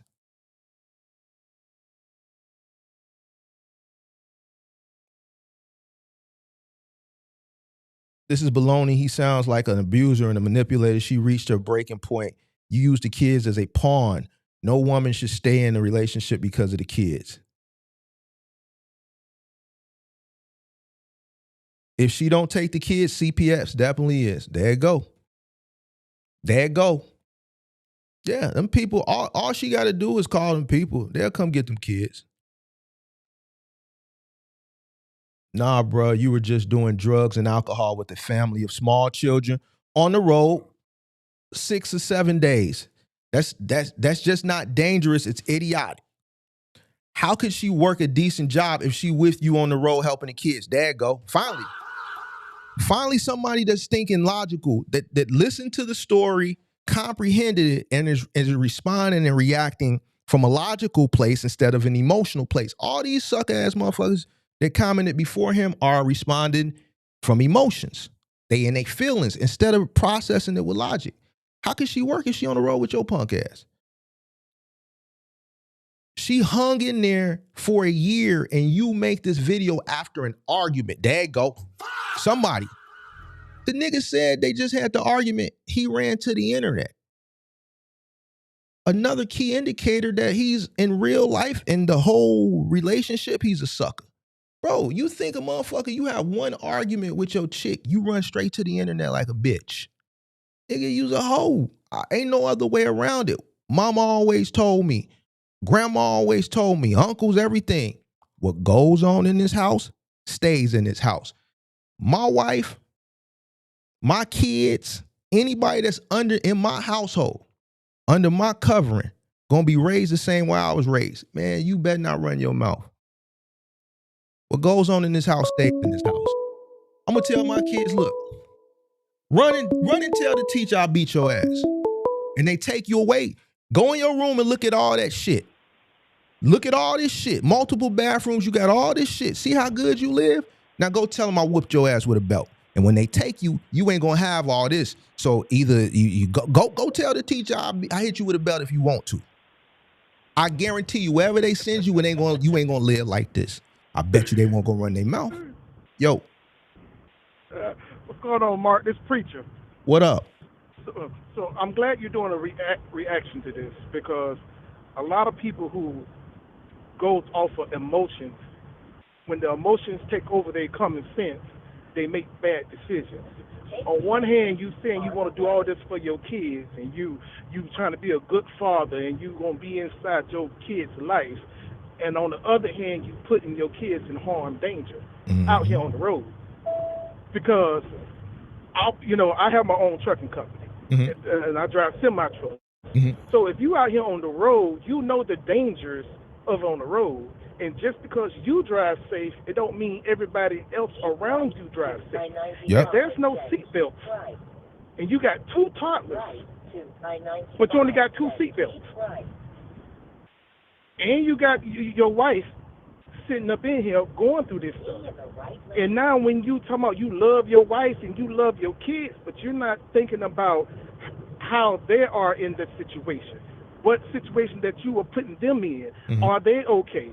She's sitting around here, she could be seeing all these trucks that they ran off the road and had tire blowouts. She can be sitting around here and be like, it is not safe for us to be out here on this road. Yep. Like he said, he had $9,000. Yeah. That's at least 4 months worth of a hotel room that you could have put them in. Yep. Went to be a company driver, already done made some money. Now you got some job history, and then you could have got a place. You could have put them in a better situation. Yep. Hey, baby, listen, we just going to have to do this for 3 months. 3 months in the hotel. Let me get a company driver. Let me get inside my truck. Let me get established, and then we can work on getting an apartment. And at the same time, you are already 3 months ahead, so you can be saving up more money. So if you have to be in the hotel a little while longer, you can be in the hotel a little while longer. Shoot, you could have put them inside of an Airbnb. Yep. A whole house. Yep. There's other options besides your option is I'm just going to take the $9,000 and I'm just going to get a truck and put my family inside of this thing. That does not make any sense. It doesn't even make financial sense, to tell you the truth, because you didn't use your money on a truck and you're going to have breakdowns. It's not about if it's going to break down, it's about when it's going to break down. Yep. You have a tire blowout, you blow a steer tire, that's $800. You blow a drive tire, that's $600. You blow a trailer tire, that's $400. And that's just the cost of the tire. But you spending all your money, and then it's dangerous when you do blow tires out here on the road. Don't say you love your kids and you love your wife, but then you put them in harm's way. At that young of an age, they don't need to be on the truck out here like that. Not out here on the road. You just can't tell me that you just love your family, you love your kids, and you put them inside of harm's way. Because that means you don't love them like that, like you say you love them, because you would not purposely put them in harm's way. You want your daughter, because she's 3 and all this other. No, it's not safe for her to be out here on this road. What you mean you love your daughter, but you putting them in harm's way? That's not an educated decision or common sense decision. That's an emotional decision. You're not going to leave me and take all my kids and just leave me out here. Mm-hmm. That's Yeah. all, folks. I think a lot of people that's reacting in the comment section is reacting and responding from emotion, because he had $9,000, like he said, he bought the truck, so he had options. He forced this situation, and it was a bad situation. He did not have to force them kids on the road. He could have, like you said, put them in a hotel, put them in an Airbnb, and then went out on the road, made the money, sent money home,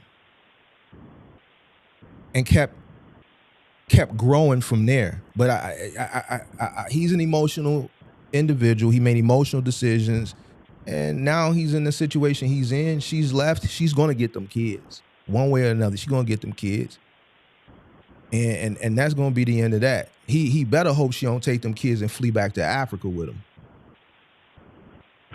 Wait, she's from Nigeria? She from Nigeria.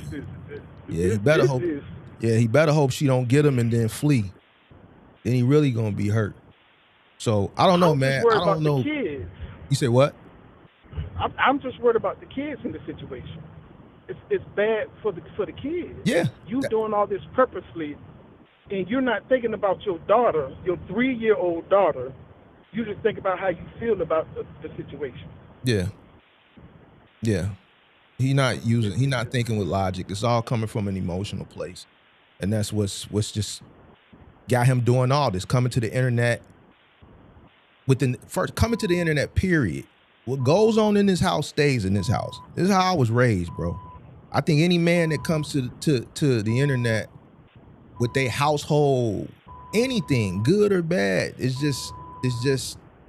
just tells you a lot about the individual.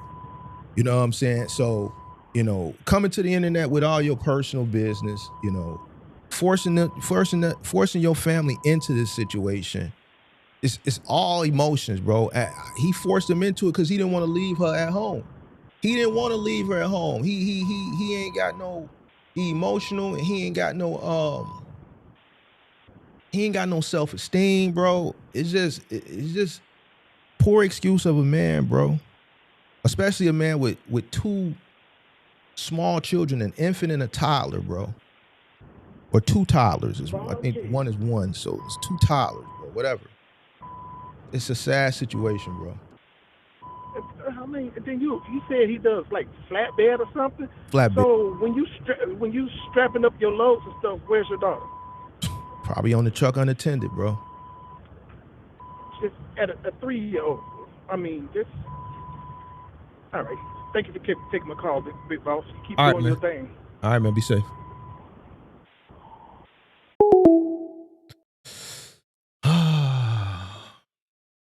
Three 312-772-5483, man. But finally, man, Darren Knox, man, first comment we seen that processed the whole situation critically and used logic in his response. I want to see what people commented. Let me see. Let me see what people responded to this comment. Let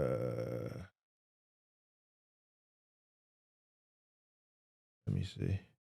Darren Knox, I would have been gone with my kids on day 3. He tripping.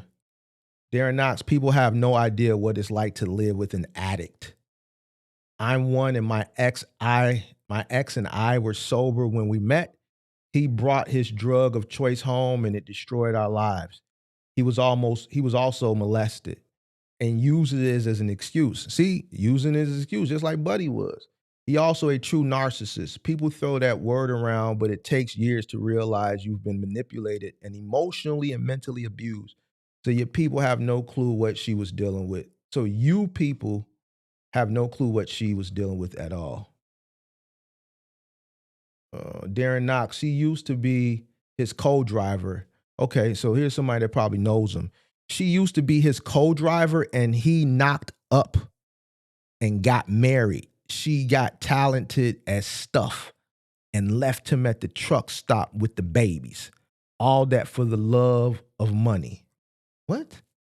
She used to be his co-driver and he knocked up and got married. She got talented as stuff and left him at the truck stop with the babies. All that for the love of money. I don't know. Fuck dude talking about. He can't even type. Darren Knox, he claims he got his own business. So what's he doing? What's he doing living in a truck? Just a thought. This is clear a person who can't comprehend because you would know he's a truck driver. That's why he's living in a truck. Ooh. Darren Knox, I never would have made it in my Marvin Sapp voice. Darren, he's talking about they were supposed to be getting housing. So he didn't probably got her to sign up for some Section 8 stuff or something. She can't sign up. If they're legally married, how can she get Section 8? He said they were married. Later on in the thing, he said they were married. And they were going to have to probably end up getting a divorce. At the beginning of the reaction, I said that. But then he said they were married. So that's out the window. Darren Knox, he didn't say that, bruh. You're just adding bullshit to the dialogue. How would he afford to buy a truck if he used 6 to 7 days? I don't know, bro. Yeah, we fucked, bro. We fucked. It don't even matter what color you are, black, white. I just think it's an American thing. I think people can't process shit, bro. People listen to hear instead of listen to comprehend, bro. If you listen to the fucking shit, like, what the fuck is this nigga talking about? He ain't even a nigga. He don't look like a nigga. Oh, yeah, he a nigga. God damn. He didn't say that, bruh. You're just adding bullshit to the dialogue. How would he afford to buy a truck if he used 6 to 7 days? He bought a 9,000. He said he bought a truck, $9,000. The logical thing to do would be a company driver, stay a company driver, take that savings and get housing for your 1 and your 3-year-old. Take that $9,000 instead of putting it into trucks. Say you an owner operator. Get some type of stability for your family. Take that, get housing, and be a company driver. Make money and save and send money home. Like, bro, what y'all niggas? I don't. There you go. That's exactly what he was doing, and she's tired of it. Darren, yes, leave, but take your kids. There's a girl there, and for him to care for his kids the way he's doing it now is decent. We all go through things. And we go with this.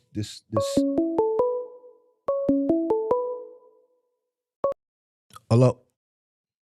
Hey, Mark. What's up? So I got a question.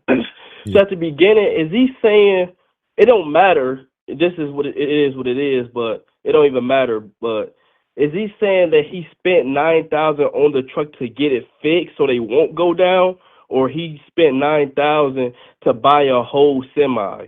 From my understanding, he spent $9,000 to buy the truck. You date a girl with kids right now? Man, listen up. Hold on. I would never take a woman. So that's what I'm confused about a little bit. Hold on. Let's see. But I think he said he put money into the truck so they won't go down. But either way, he should just let the fucking truck go down anyway and got a home and all that type of shit. All right, let's see what he said. Hold on. Okay.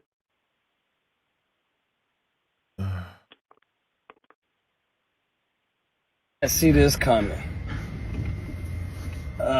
I've been living on the truck with my wife for, is it too hot? Too hot? It's good? Okay.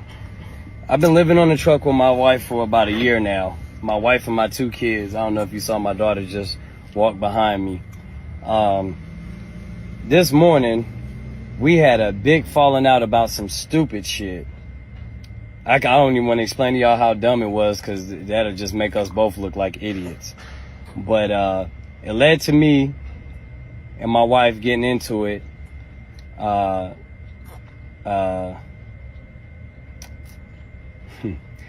She decided to leave. She's Nigerian. I don't know if she understands the ways that this America world works or what is necessary to raise kids out here. I've been doing the best I can. I'm a flatbedder. I work 6 days a week. Nigga, I'll come take your shit, nigga. If I gotta take your shit, so my kids don't go without. I mean, that's what gotta get done. Listen, I'm sorry, bro. I just can't take that as an week. And if anybody knows about trucking, it's flatbedding. It's hard to work 6 days a week. You work 5 easy. I work all the time. Trying to get our money up. I just spent $9,000 on this truck about a month ago to make sure that we. All right, so you corrected me. So he said he spent $9,000 on the truck about a month ago. All right, so I got to change the title there. So he put $9,000 into. Don't go down, because if this truck go down, everybody suffers. Okay, so if he had $9,000 a month ago, that's still. I'm gonna change the title. Yeah, I agree with you though. I still think he should have went to go get the kids a home or a hotel, like you said. It still don't change the whole dynamic of the whole situation though. Mm-hmm. I definitely don't fucking agree with what he did at all. Mm-hmm. Because if he got 9,000 saved up, right? If he got 9,000 saved up, then he got money to put them in a different environment, a more stable environment. Exactly. Yeah. So he got to let the truck go. Because I did OTR for 2 years, and it's the winter time right now. You know how fucking dangerous that shit is? Uh-huh. You can slip on, you already know you can slip on black ice. Yeah. You can't see shit damn there sometimes. Shit, something to go out, your fucking heat don't work. It's crazy. Yeah, man. If he got money, bro, there's no reason for him to have these little bitty kids living in that truck with him, bro. Yeah, he some sucker shit, bro. Yeah, he dead wrong, and that's why I hate getting on social media reading comments, because the shit that you see and you read, you really be thinking to yourself like, am I fucking reading what I'm really reading right now? Like, how, bro? It just be crazy. It's crazy, dog. It do. But we got a lot of people out here nowadays that's just,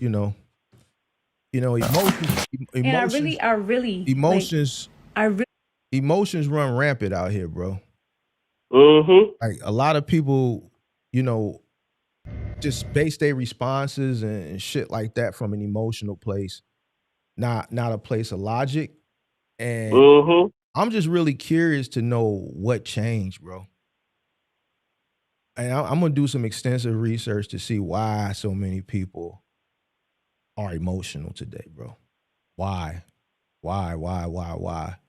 So, man, yeah, I'm gonna have to too, cause that's a good ass question for sure. Yeah, because I don't ever remember, I remember as a kid growing up around my uncles and my older cousins, and the upbringing was rough.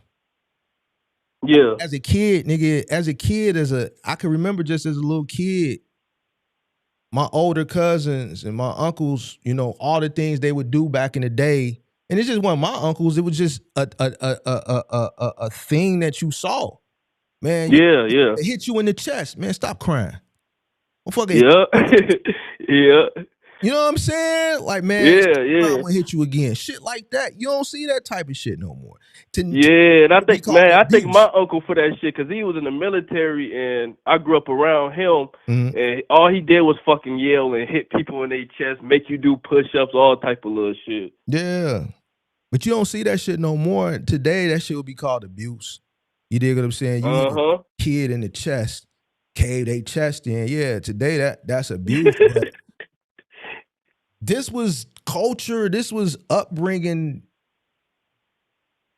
during that time period. You know what I'm saying? You don't see that shit no more, bro. Man, that is a good topic to think about and research, because I'm curious myself as well. Yeah, I'm gonna definitely research that. Hopefully I can do a live stream on my findings next week. For sure. But I'm gonna let you go. Dude, bogus as hell though. But I definitely think I agree with everything you saying. I don't disagree with nothing at all. But shit, I'm gonna let you go though. Where you calling from? Peoria? 309? Yeah, I'm from Peoria. I lived in Chicago for like 9 years though when I was younger. But I'm from Peoria though for sure. Yeah, I got family down there in Peoria. I probably know him. I wouldn't be surprised if I knew him. You probably though, do know. at all. You know, Peoria is a pretty small. Yeah. Yeah. Yeah. But all right, man, I appreciate you calling in. All right, man. All right. 312-772-5483, man. Let's get back to these comments, man. I don't know, bro. Let's see what else we got. I'm a truck driver locally. That's not a good idea to keep your family in a small, cramped up truck. I can't blame his wife. She needs to be in a house or even an apartment with the kids while he's on the road. She just got fed up having to use the bathroom and shower in public truck stops. That's not cool. He needs to consider what she's going through. That's a rough life living on the road with kids. Said that in the stream. Like, what do you do? Like, what is he going to do now? I get it when she was around. She could take the little kids in the bathroom at the truck stop with her, but as in today's society, you can't take a little girl in the men's bathroom, bro. You can't do it. I don't know. You know, I for the guys that's OTR, do these truck stops have family bathrooms? I know places have family restrooms. Do all these truck stops have a family, like a little another bathroom to the side for where you see the little man, woman, and the little kid, little diagram thing for family use only? Do they have that at the truck stop? Like, I don't know. But even still, like, bro, how do you shower, bro, when you got your daughter there? Like, what do you do when you got to shower and your daughter, you living on the truck? Bro, I don't know, bro. Like, that shit is, to me, is, man, you doing drugs. Man, you was doing drugs and not living right. Now you decided you get your life together and already done damage. You should have been put that woman and kids in their home, but you played around. I'm glad somebody with some common sense. He from Baltimore. See, real niggas. Baltimore, there's a lot of real niggas in Baltimore. That's why he holding him accountable. I'm gonna start looking where these niggas be from. These simp ass niggas, bro. I'm gonna start looking to see where they from. There's a lot of real niggas in Baltimore. But I agree. He could have been put him in a crib. If he had $9,000 last month to fix the truck, I mean, he had money to get it. If you got to let the truck go, man, and get a company job, then that's what you got to do. The kids come first. When you use the process of elimination, you make logical decisions. Sometimes you may have to put your personal wants, right, and even needs on the back burner for the kids. Anybody that grew up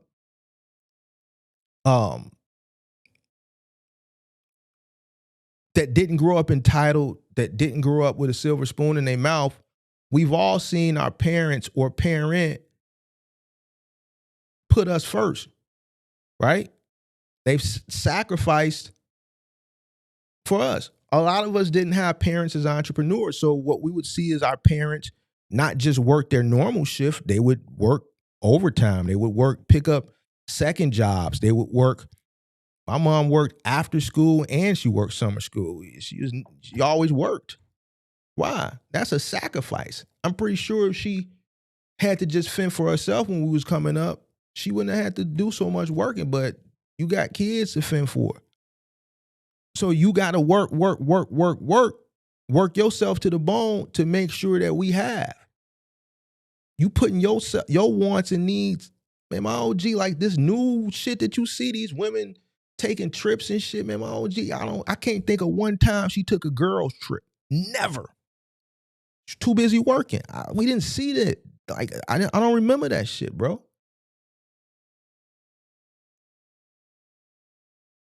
I don't remember this shit, bro. So in a situation like this, fuck that truck. if you got to say fuck that truck to take your little money that you got saved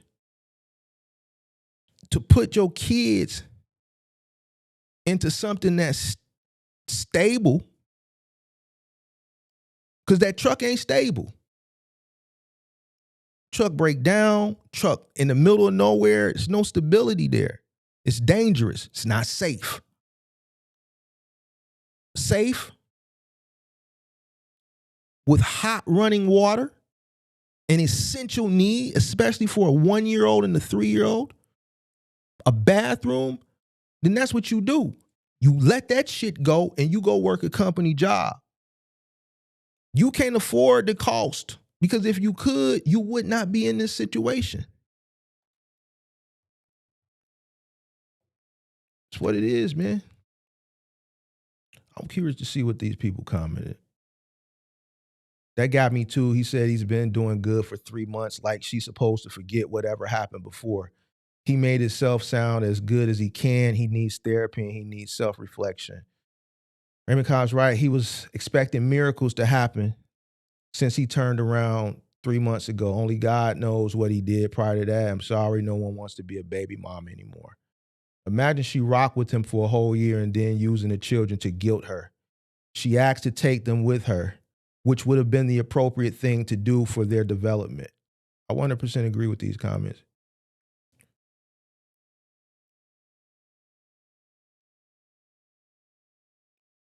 Karen says, Raymond Collins, I like to hear what men have to say because y'all truly know other men.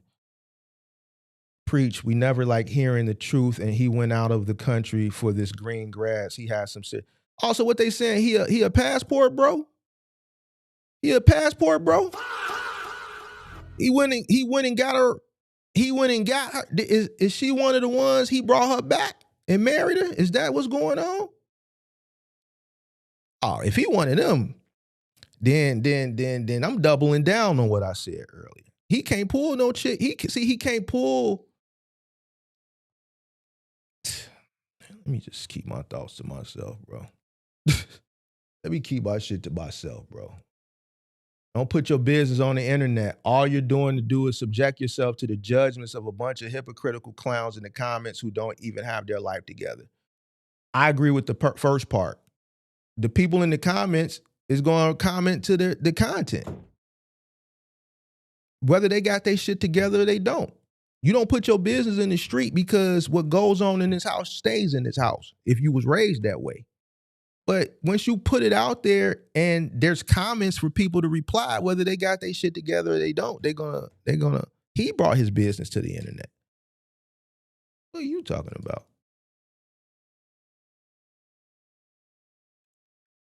Brittany says, exactly, because instead of them really listening to what this man is saying, their thoughts is to take their kids away from them because they don't agree with how they live over the road. Like, what the fuck is wrong with people?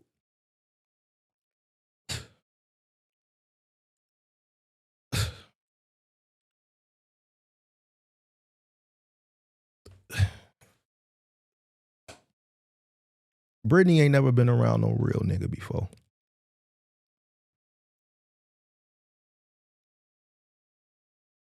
You could tell. Hold on, let me see what somebody said.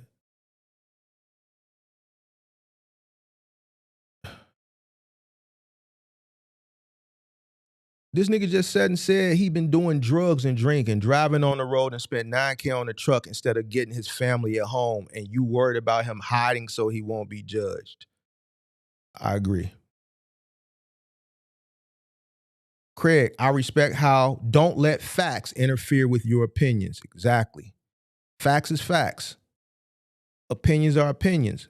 The people who are basing their response and reaction off of what he said, it's facts. This is off what he said. You know, anything else is opinions. Exactly. He messed up trying to explain his hardships to people.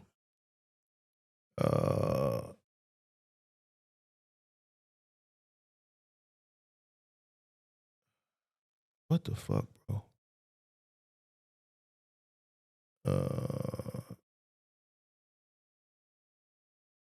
Bro, don't make that little girl live in the truck without her mom and brother. Go get yourself right with a stable stable place to stay, and then work on getting your family together. Wherever she's going, you said the environment is good, so let her have the kids for now. Help out financially. That should give you a peace of mind while getting your affairs in order. I like that comment, bro. Another Baltimore, Maryland. See, I noticed that certain places in the country where the real niggas be is where a lot of common sense is at.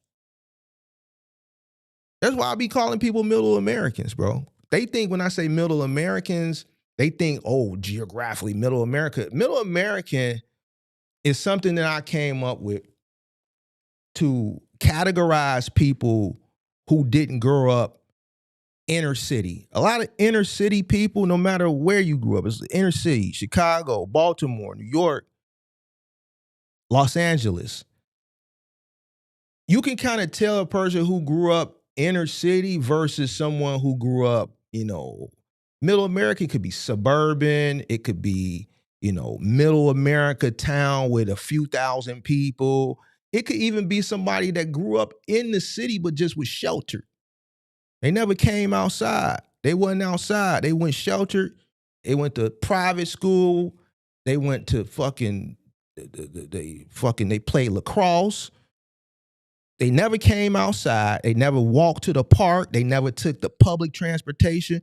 They never did nothing that real inner city upbringing kids did to have a sense of discernment, a sense of situational awareness, to be able to process tough situations like this and come up with a resolution based off of logic. You can tell. You can tell. It's so fucking obvious, bro.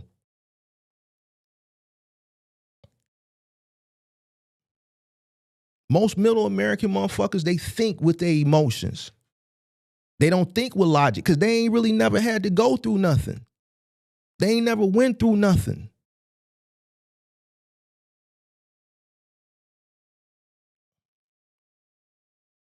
This is a good comment. I like that comment. We know why he made a good comment, because he ain't no middle American. DeAndre Watts, I totally agree. Living in a truck is not a good place for raising kids, let alone a daughter. I don't believe in splitting up the kids. So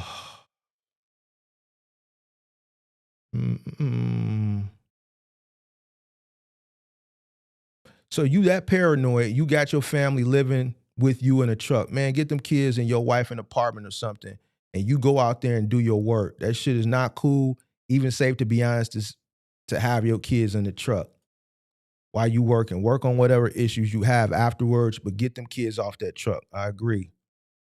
All I heard was I agree. Let her have the kids. They should not have to live like that. Well, you cannot fight with a woman who's been trying to stand with you even in a worse situation. She has been holding on for dear life while you think she's stupid and has no other choice. Well, now she showed you she has many choices. Plain and simple, you are selfish, man, bro. Your family shouldn't have to be on the road with you. I don't know your situation, but it seems to me you just don't want to put them in a real home.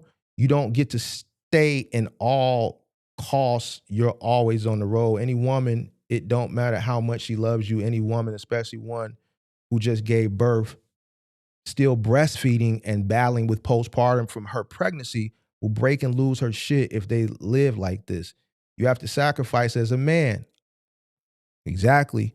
Sometimes in order to keep your family together. Keeping your daughter and her keeping your son is not it. Put your pride to the side and be the bigger person here. And you should be willing to carry your family for at least 3 to 4 years until the youngest reach school. That's real eloquently put. Real eloquently put. Not how I would have put it, I'm harsh, I'm from the crib. That's a nice way to put it. You dig what I'm saying? Shout out to Irving Jala. That's a real nice way to put it. Real articulated it very, very well. I'm going to read a few more of these. This is heartbreaking on so many levels. First and foremost, this man is tired and needs immense amounts of therapy. Jesus Christ, bro. Nigga, we ain't have therapy, bro. Bro, nigga.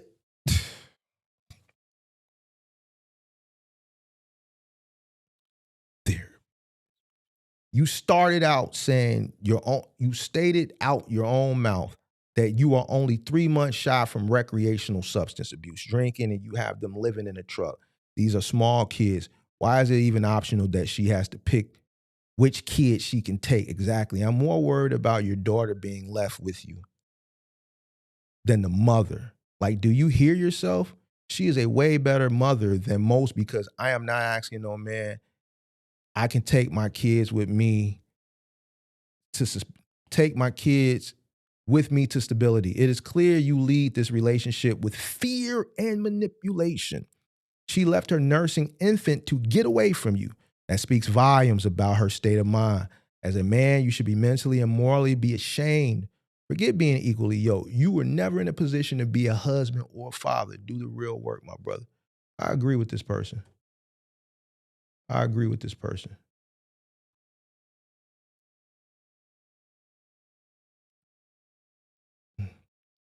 He sounds mental. All I can say is he needs prayer. This man stated clearly, I'm an emotional man. Finally, it's some motherfuckers in here that get it together. He didn't say where he was from. I pray for him at that point. That's what I say. Would I be talking to y'all about these emotional niggas making emotional decisions as it even pertains to business? That's what I'm saying, bro. I'm an emotional man. He said it. I pray for him at that point, because at that point it's game over. That's why he's even on the internet talking about his household business in the first place. A word for the ladies: an emotional man is a woman. There it go. There it go. There you go. Hey, I'm glad you asked. A man's emotion does not advantageously add to anything a man wants or does. Men do or do not. It's very simple. In this world in which we live, a man must pay for everything he touches upon reaching adulthood. Knowing that emotion holds very little value, a man that owns must manage that and afford his family at least the basics. He admits he is terrified, yet he's the protector of his household. His amount of terror is apparent. I pray for him to find resolve and that revelation become clear in his life. The sooner he understands that, the sooner he starts winning. This was very well put by the person who wrote the initial comment about him being emotional, because he can't protect his family. He can't protect his family. He can't protect them. He's not a secure provider from a safety. Like, what can you do out there on the road? What happens if you run into a situation over the road? You ain't got nothing. You ain't got nothing. The safest place for them to be is under a roof. Period. That nigga scary that she gonna run off with another man.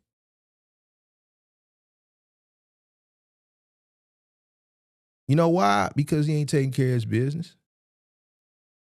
So they gotta suffer because he emotional. Shit crazy, bro.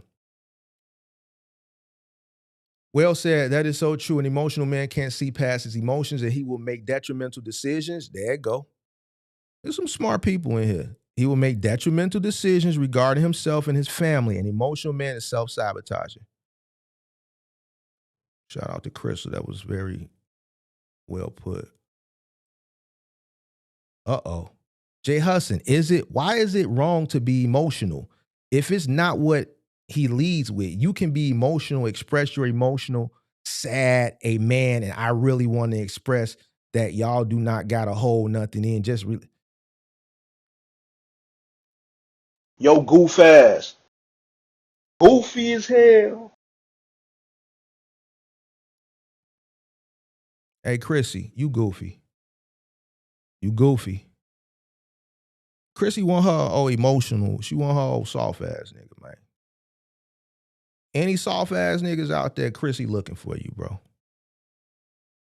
Hey, Chrissy the type of motherfucker who she gonna take care of you. Any man looking for a woman to take care of her, Chrissy got you. Any nigga out there looking to come up on a woman tax money, Chrissy, she gonna give you the whole tax check.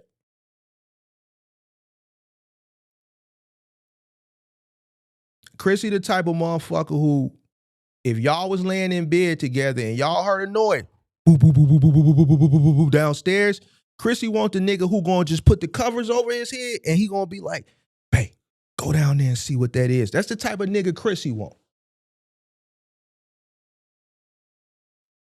She want an emotion. She said she want an emotional. She want a nigga that she gonna run.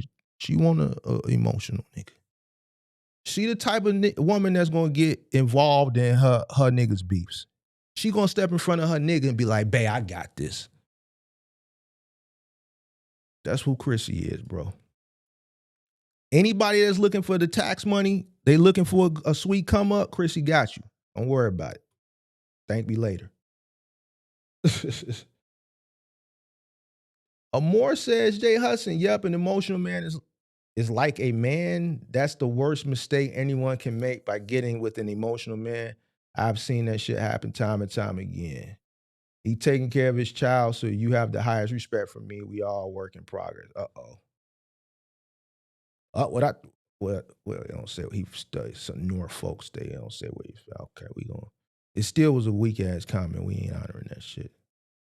I'm seeing a lot of simps on this post, and yes, I said simps who are advocating for this foolishness.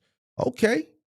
First of all, no man should be going live talking about his relationship issues unless he's trying to help or inspire someone else otherwise. I agree. No man should be going on live talking about his household. I said that. I've been saying that throughout the live stream. Period. Helper, nigga, don't talk your household business. Period. You ain't got to help nobody. Fuck these people. You should not be talking the inner workings of your household. Period. It's feminine. It's fuck to blast your woman. Men shouldn't be moving like that. Man, bro, if your issue is with her, talk to her, not the internet. Also, assuming he's telling the absolute truth. At the end of the day, that's your child, handle your business. No man should be one around on someone else's besides God. That's what it means to lead. We got to stop moving with emotion and start approaching situations with logic. Ooh, this nigga sound like he been listening to Mark the Mentor. Because Mark been saying this shit for a long time. Then nigga said, sound like he been listening to me. He said that shit verbatim. I say that shit all the time. Y'all are living in a truck. You're supposed to be the first person to see an issue with that. Man, talk to him, man. Let's see what buddy from. Plano, Texas. That's middle America, man. Maybe he grew up in Houston or Dallas. Maybe he grew up in Houston or Dallas. He just live in Plano. He just live in Plano. He can't grew up in Plano. He probably come from Houston or Dallas. He probably from the Fifth Ward or something. Or maybe the DFW. He might be from Fort Worth. You dig? How the fuck is she supposed to find work living in the truck with you and two small children? She needs a stable home. That's what we've been saying. Man, look, I done read enough of these comments. You said Plano is the DFW? All right, then. All right, cool. You would know better than me. When I be down in Dallas, Plano seemed like real nice to me and shit. Ain't that where the big outlet mall is? That in McKinney?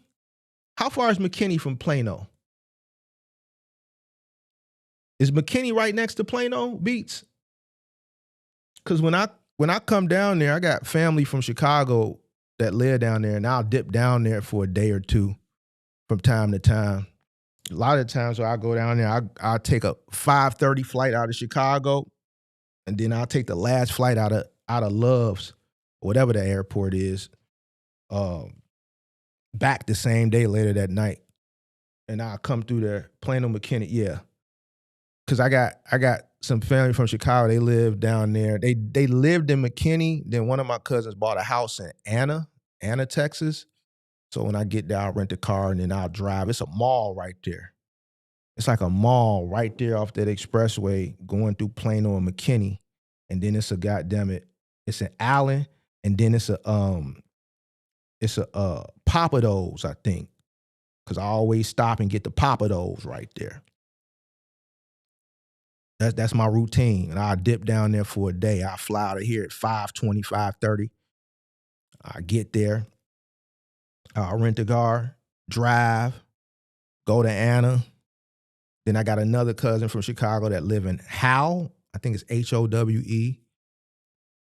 And I kick it all day, and then I'll take that last flight out of there. But I'll stop at that Papa Do's. I'll stop at that mall, shoot to the airport. I'm back to the crib. I usually land here about midnight or so.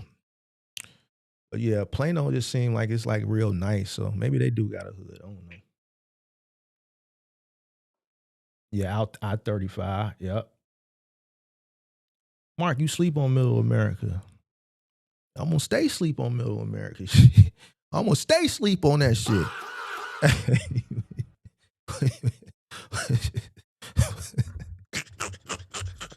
I'm gonna stay sleep on Middle America. Shit. But man, I don't know, man. Look, man, we got to do better, man. We need people, man, to really help guys like that out, man. The way you help him out, man, is approach that shit, have a conversation with Buddy, talk some sense into Buddy, man. A lot of cats nowadays, they ain't got people to talk sense into them. You know, it's different now, man. It's really, really different. It's different now, bro. But starting today, I'm going to do some extensive research on like emotions and just the way this country, men have gone from, let's say, like the 70s, 80s, and 90s to the shit that we got now, bro. This is not just, it's just weird to me, bro. So, I don't know, bro. Shit weird, bro. It's weird, bro. Anybody else want to call? I'm going to put the timer on, bro. It's 2:51. I'm going to put the timer on, give anybody else a chance to call up. But, man, my homegirl sent me this shit this morning.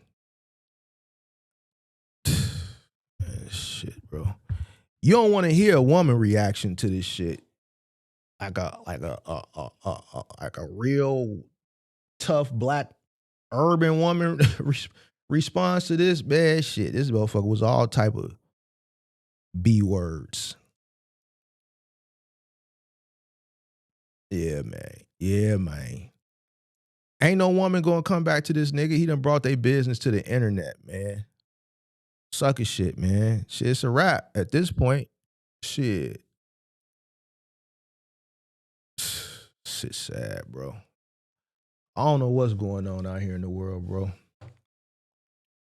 But the phone line is open, 312-772-5483. 5483. I want to hear a woman. So come on, we got to have at least one woman call in. I want to hear one woman. We got to have at least one woman before we get out of here. Call in and give me your thoughts on the video we reacted to today. One woman. Come on, hey, Crazy, be quiet, man. We don't want to hear your thoughts. Now, I done apologize to you. This video took the cake. This video puts you in a good light now. So don't, let's like, you've been doing good, Crazy. You've been doing good. I actually commended you in the Discord. I said, Crazy been doing good. He been doing good. I talked about you in my Discord. I know you in the Discord. I know you ain't got the money to get into the Discord, but I did mention you. I spoke highly of you the other day in the Discord. I said, Crazy been doing good. Notice how his whole attitude changed. He's been very, very positive. And that's the work of Mark. I took time with Crazy. Crazy don't know what I did. Because it's all psychological what I did to Crazy. I broke him down and then I built him back up. I broke him down. I tore him all the way down. I had to get that shit up out of him. I broke him all the way down and then I built him up. He didn't even see what was going on. He didn't see the play. He was an experiment for Big Mark. Yeah, he was an experiment. I'm telling y'all now, he was an experiment. That's why I focused on him and I gave him so much attention. I tore him down and then I built him up. You know what I did? I said, Crazy. That day when I said, Crazy, come on up. I want you to host the show. I gave him the validation he was looking for. I allowed him to come up here. Notice the conversation that day was different. He didn't overtalk me.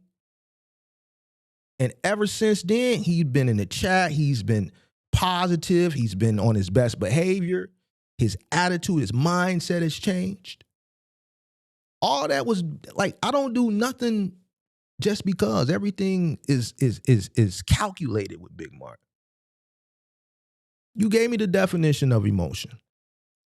That's what that was? Okay, that was the definition. Okay, cool. I thought that's what you thought. All right, cool.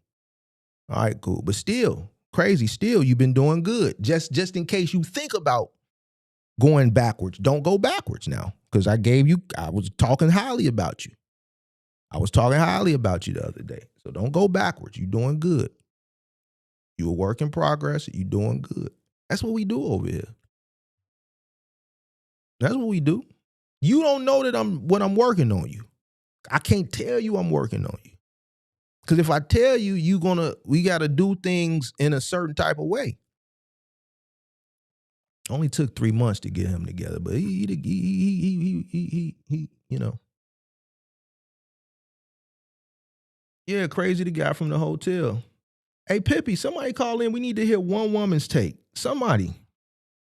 I even take the call from the woman yesterday. I know she's sitting in the chat quiet. We'll take the call from the woman yesterday. We know we got some women in here watching. Y'all like the quiet watch.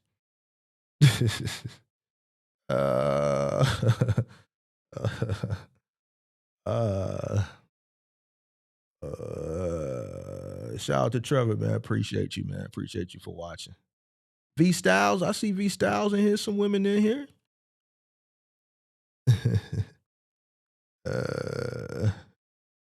We want to hear one woman, man. Come on, one woman. I'm gonna set the clock one more time. I'm gonna give it 5 more minutes, bro. I want to hear from a woman. We need to hear one woman.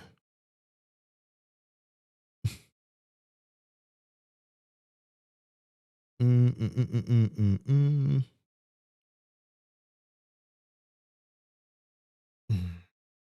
on, let me see something. Man, that shit was hard to watch, though, man.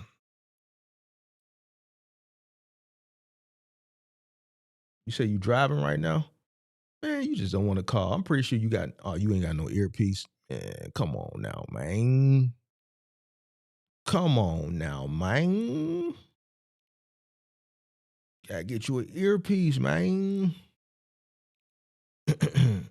I need one woman to call in. And I know it's a few of y'all watching. Just curious to hear. We got to get one woman's commentary on what we just reacted to. Make sure y'all hit the like button, subscribe to the channel, turn on all post notifications. Pippi says she'll be back. Why? Because she a Nigerian? So you think she ain't going to have nowhere to go? He just going to let the hotel,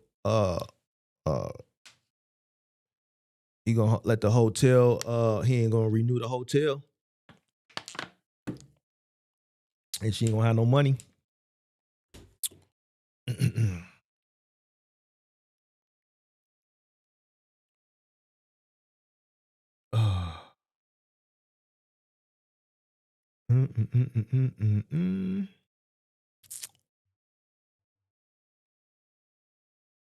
Wondering why YouTube reverted to usernames instead of screen names. We're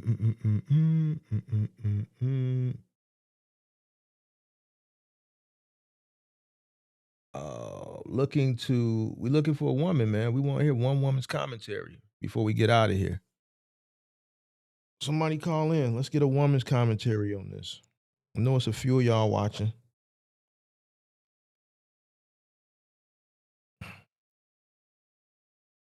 (312-772-5483). 312-772-5483.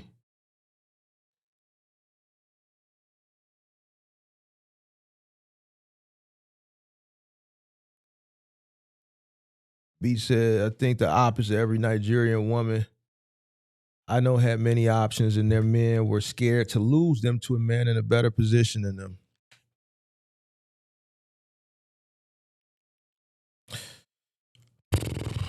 Man, I think if you go out and you do what you're supposed to do, and you take care of your family, I ain't never been I ain't never been worried about no shit like that, bro. Never in life, no matter what stage I was in my life, worried about. Because you can't worry about that shit. You know why? Because it's always gonna be another nigga, man. It's gonna be a nigga taller. It's gonna be a nigga that look better. It's gonna be a nigga that's got more money. It's gonna be a nigga it's always gonna be a nigga that's better. So if a nigga just worry about a better person, you ain't gonna never live comfortably mentally in life. You always worried about losing your chick to somebody who may have better qualities than you got. I've never worried about that type of shit, you know.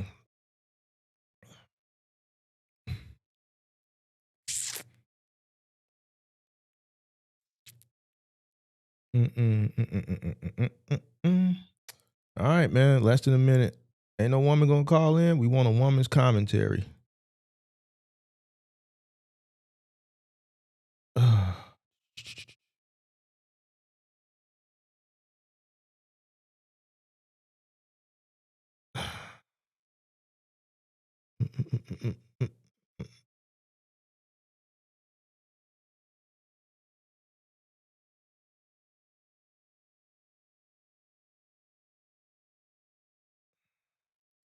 It was dude I used to work with who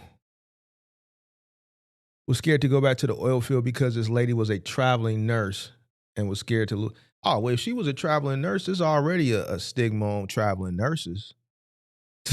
Traveling nurse is just like a goddamn flight attendant. On the real. A traveling nurse, no different than a flight attendant, bro. They busting it down for a real one, bro. On the real. I ain't lying to you. Traveling nurses, first of all, traveling nurses make a lot of money, bro. A lot of money. Traveling nurses make a lot of money. They no different than a flight attendant, bro. They no different than a flight attendant.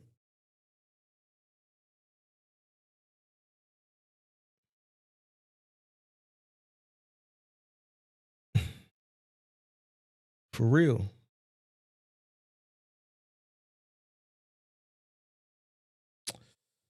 All right. We didn't get any more calls, so nobody decided to call in. So if a man can take your chick, he's doing you a favor. Facts. Because the same thing that happened to you gonna happen to him. It's facts. That's facts. Hey, Crazy, if you gonna call in, pimp, man. Like the commentary ain't, it's not necessary. You can say your commentary for when you call in. If you gonna call in, call in. I'm gonna give you 2 minutes, and then I'm gonna get out of here. If a man, let me see, I read that one. If I call in emotional, that counts as a woman. If you call in emotional, that means you speaking from emotions. You're not speaking from logic, and I'm gonna call it out. That's what that means. You can call in. I'm gonna give you 2 minutes, and then I'm gone, bro. So if you're gonna call, bro. I'm gonna give you 2 minutes because I know it's a delay. So let's do that right there. I'm gonna give you 2 minutes.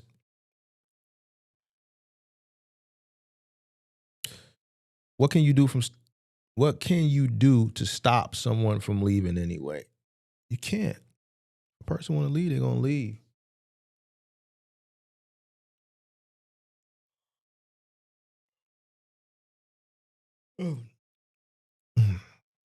Person want to leave, they're gonna leave, bro.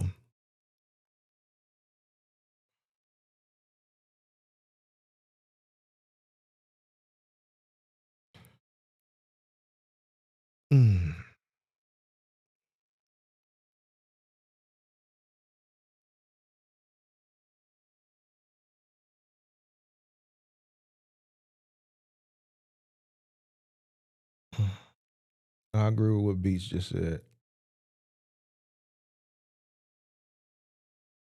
Hey, bro, if you gonna call, bro. Like I don't got time to play these games, bro. Man, bro, like you saying you gonna call. Damn, bro, like Y'all be tweaking, bro. Yo, Mark, what's up? what up? Can you hear me or no? I hear you. Okay, so I'm a little stuffy, so it's gonna be hard for me to talk. But I just wanted to say, because I watched the whole video of the guy, and you say because his emotions, maybe because he's so emotional, is the reason why he's the way it is. I think it's way more than just emotions, man. Talk about it. Like I said, that's why I gave you the definition of emotions, because it says an instinctive, natural state of mind. So that if it's something natural, it's bound to be in every human being, no matter who you are. Right? Give me that definition again. It says something along the lines of instinctive, natural state of mind. Okay. Right. See, here's the thing. It's okay to be emotional. Everybody has emotions. Okay. But as a man, your emotion should be limited to certain things. If a loved one, if something happened to a loved one that I really, really care about, my feelings are going to get involved. But I still got to check my feelings. You see what I'm saying? Because if it's a situation where something happened to them and it's something where you can respond, that response could put you in a place where once you get in that place, you could have been like, damn, I could have handled this situation a different way. I responded from an emotional place of logic. But it could be something where something could happen to a loved one where no response, it's an act of God. You know where I'm going. A person could pass or transition, and you can get emotional because this is a loved one and they're no longer with us. That's okay. Right, that would be a circumstance, and that's also within the definition that you look up the emotions. That word is within the definition. So that if a person passing away, that's a circumstance. But sometimes the decisions are not just based on emotions. Sometimes it's maybe the decisions you make cannot be based only on emotions or on ignorance, right? So not everybody who's ignorant just acts emotionally. Maybe that's all they know how to do, right? So maybe it's just it's a natural state, but since there's no knowledge there, it's more of the lack of knowledge than the emotional side taking over. That's what I'm trying to see. Because I'm in the same place as this guy. Not as bad because I do take accountability, but I think it's just more than emotions. Way more than that, man.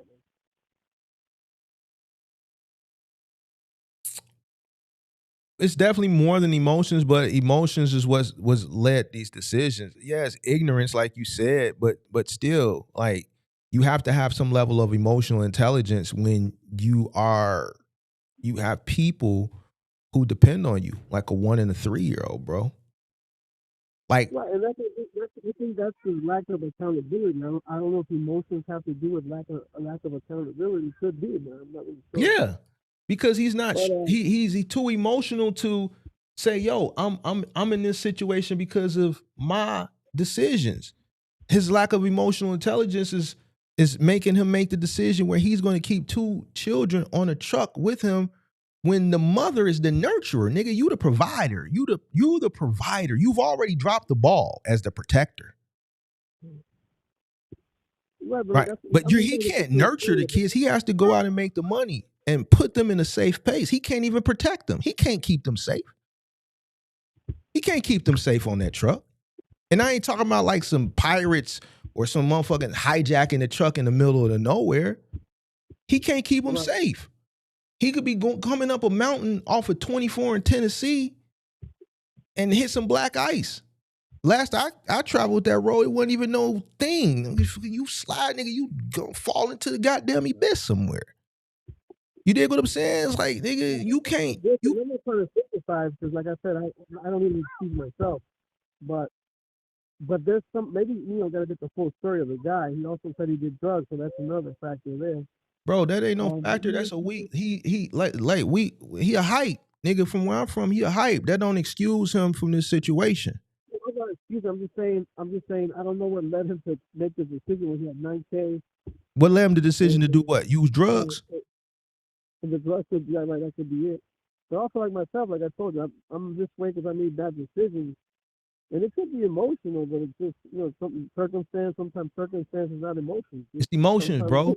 Let me. You want me to talk to you? I'm gonna talk to you like you was one of my homies, bro.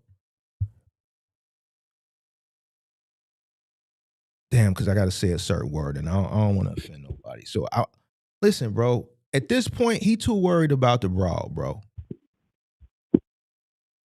He emotional decision because man, let her go, bro. Right.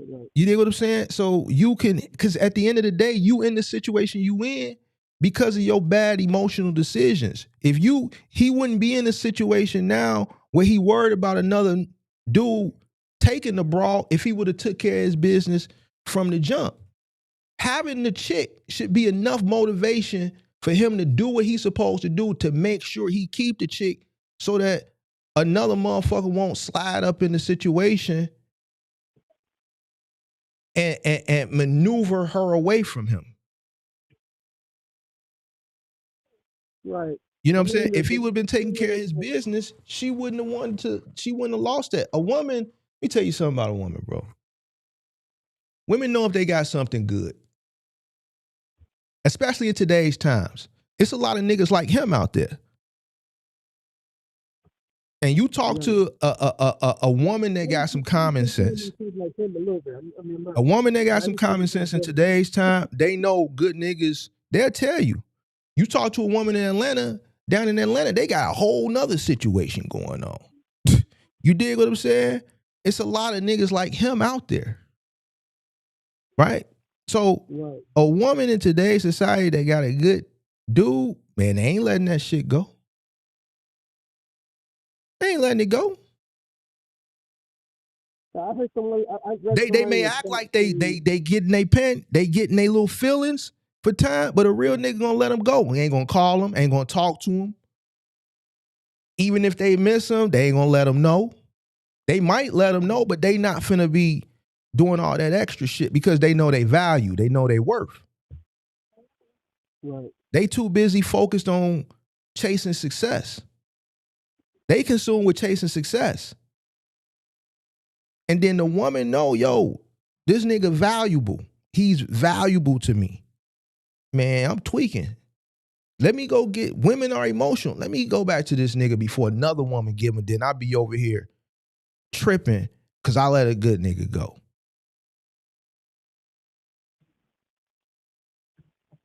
Right. You see what I'm saying? But I mean, man, I don't know where to start, but I did see somebody in the chat kind of say, like the woman ain't nothing either because she got with him. So You said the woman what? I think I read somewhere in the chat somebody said it along the lines of she ain't nothing that she's with him or something like that.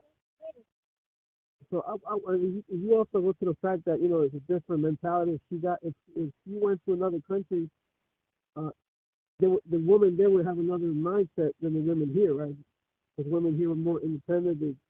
They don't need men as much as in the third world country. So it's another mindset, right? Okay, but if she's here, to be with the guy is kind of bad on her. I think she's just a different type of woman. Which I would say that women on third world countries have a better mindset than women here in the States. That's just my opinion. well, I think that's fine. And I think a woman from a third, like when you see these passports, I mean, you went to another country and got your wife, right? Right, but okay. I wasn't trying to go to get a wife. I just went. Okay, so here's the thing. I don't know if his wife is Nigerian from here, if he went to Nigeria, or she was Nigerian visiting here and he just married her, so now she's got sister. I don't know, but a woman from a third world country, yeah, I've heard they're different, and they may be willing to live like a Viking with you while you get your shit together and do the whole Bonnie and Clyde thing. But I think the dynamic and the mindset probably shifts once they have children. I don't give a fuck where they from. I think once they have children, I think the dynamic shifts, right? Because now they have to live for the child or the children. They know that they're the way of living like a Viking with you as an adult was cool, but they know, yo, I can't live like this. Women are nurturers, bro. Right. Women are Listen, nurturers. This is why he needs to let. I don't know if his intent was to live like that permanently. He said he's been there for a year, so that's another story, right? But I think it's more. I think it's more of a factor of just kids. I think it's more maybe he cheated on her sometimes. Maybe the drugs that he was doing kind of also had to do with it more than just the kids. Because I'm guessing, if she gave him kids and more than one, she already knew if he was broke or not. Yeah. Or his mindset. So I don't think the kids even have a factor of her leaving. I think maybe he was doing something on the side. Maybe the drugs had to do with it.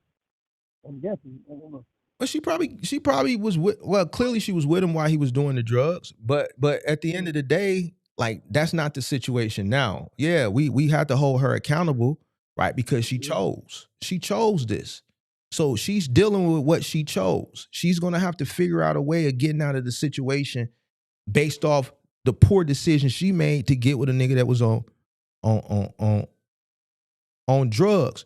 But like that's in hindsight. Right now, the situation is you got 2 kids on a truck with a motherfucker who can't really protect them, right? And provide for them the way that they need it to be provided for. You dig what I'm saying? And he needs to take his feelings and emotions out and let her be a nurturer. What do you think his problem is? Maybe he's not making enough money? No, I just think he's a sucker ass motherfucker. I think he's a sucker. I don't think the money is the issue because he just put money into the truck. So it's bad decision making based off emotions. Like, bro, I'm not gonna have my kids on a truck. I'm not gonna have my woman on no truck, bro. It's not a place for a woman and kids. You dig what I'm saying? So I'm gonna give them stability, and I'm gonna work my fingers to the bone to make sure that I can keep up with the stability. And that's just that. He chose his path. So deal with it. It ain't no money issue. It's not the money issue, bro. It's emotions, it's softness, and it's low self-esteem, bro. He got low self-esteem. He emotional, and he make bad decisions based off him being emotional with low self-esteem. Right, but the woman has to take accountability as well. She just can't go up and leave like that. Bro, he the leader, bro. If he was standing on business, listen, when you standing on business, she ain't going nowhere. She left because of the situation. If he was handling business, she would be there. On everything I love, bro.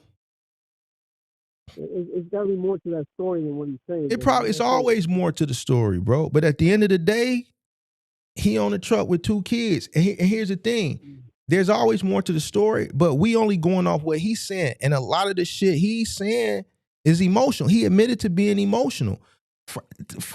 The first thing overall, there's more to the story for sure. There's always more to the story, but we shouldn't know the story at all. Whatever his side, her side, and the truth that lies in the middle, me, you, nobody in the chat, nobody in the comments, and the fucking how many ever thousands of people that's done watched this shit, 345,000 views in the last 2 days. None of us should know it at all because it should have never been spoken on. What goes on in this house stays in this house.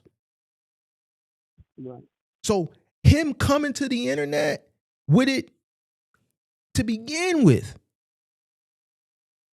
he's a sucker, bro.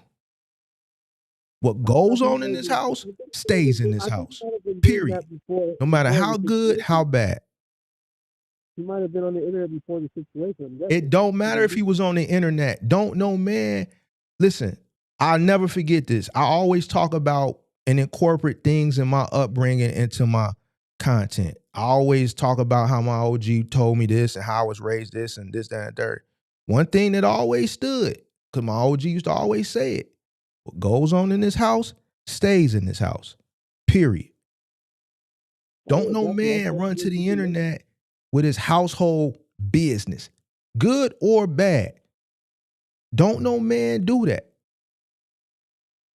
What goes on in this house stays in this house. You know why we was raised like that? Mama taught us that. Mama might beat the shit out of us. Granny used to whoop us just for no reason. When we used to walk to the store with Granny, when we be over grandma's house, man, soon as we walk out the store, Granny going, where she going to get her government cheese, you know, Granny was on welfare. We walk into the corner store.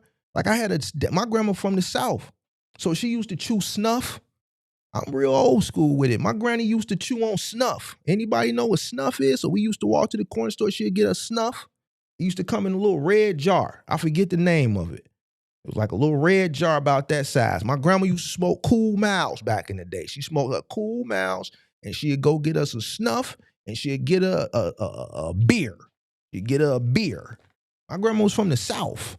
You dig what I'm saying? We walk to the corner store. As soon as we get out the damn door, grab a switch. Grab a swanch. Get a swanch. Damn, grandma, get a swanch. Not a switch, a swanch. You dig what I'm saying? Man, we blinked wrong. She was going to tear our legs up. Wow, you run to school? Man, grandma, look what grandma did to me. Look what grandma did. And the teacher in the school called DCFS. Now we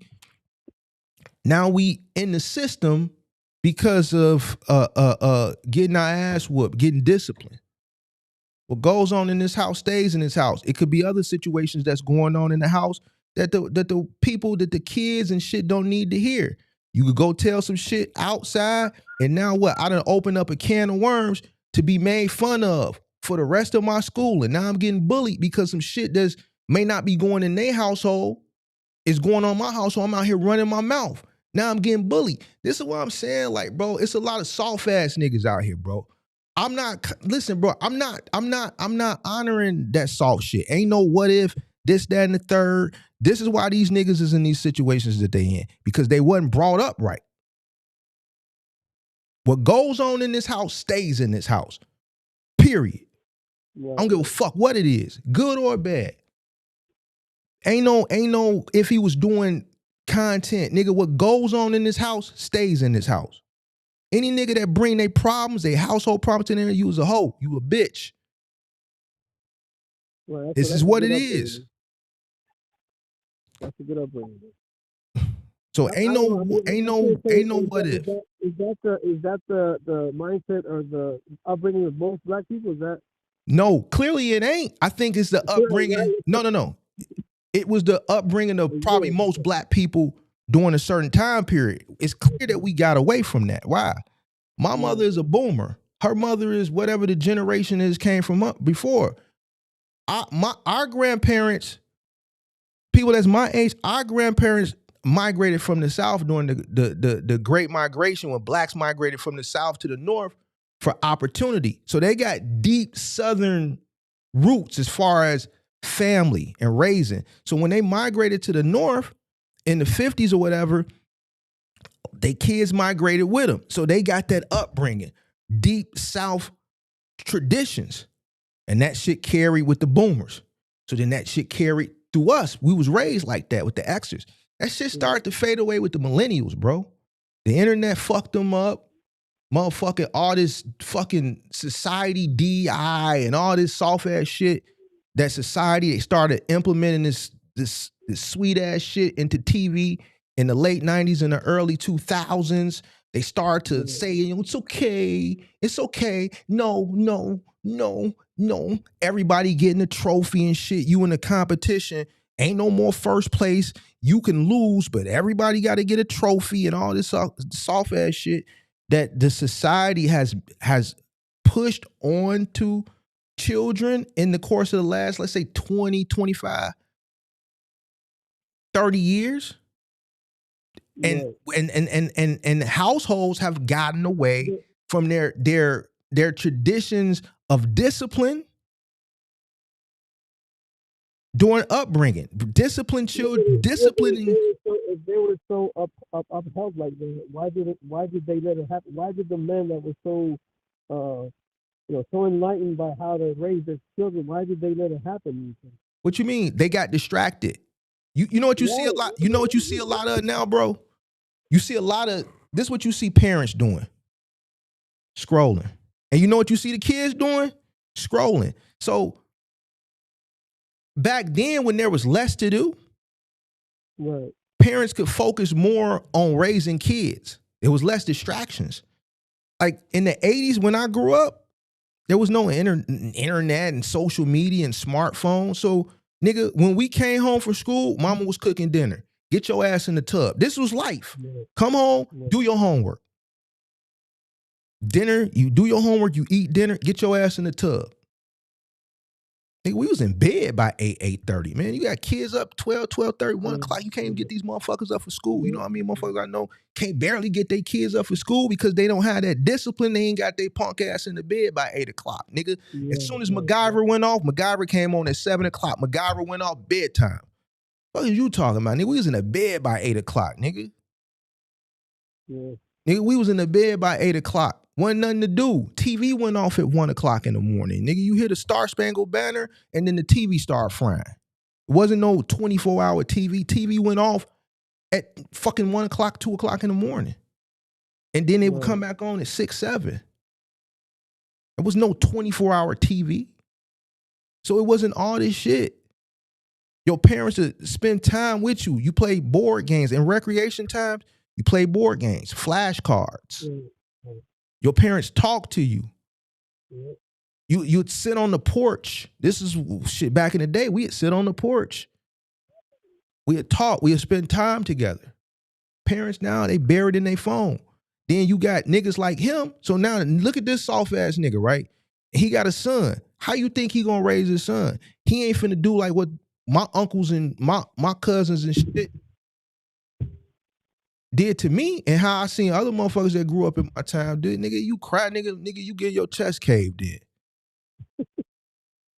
Fuck is you talking about? What you crying for, man? Motherfuckers getting their chest caved in. And you gotta stand there. You keep crying. I'm gonna hit you again. This is how we were raised. You don't see that no more. Why? Because motherfucker, you got kids quick to run because they not being told what goes on in this house stays in this house. So now they run to school and these teachers is running straight to DCFS or CPS, depending on wherever you is, and they snatching motherfuckers up. So you got parents scared to discipline their kids, but then you also got parents who wasn't really disciplined, and they don't understand why you need to discipline.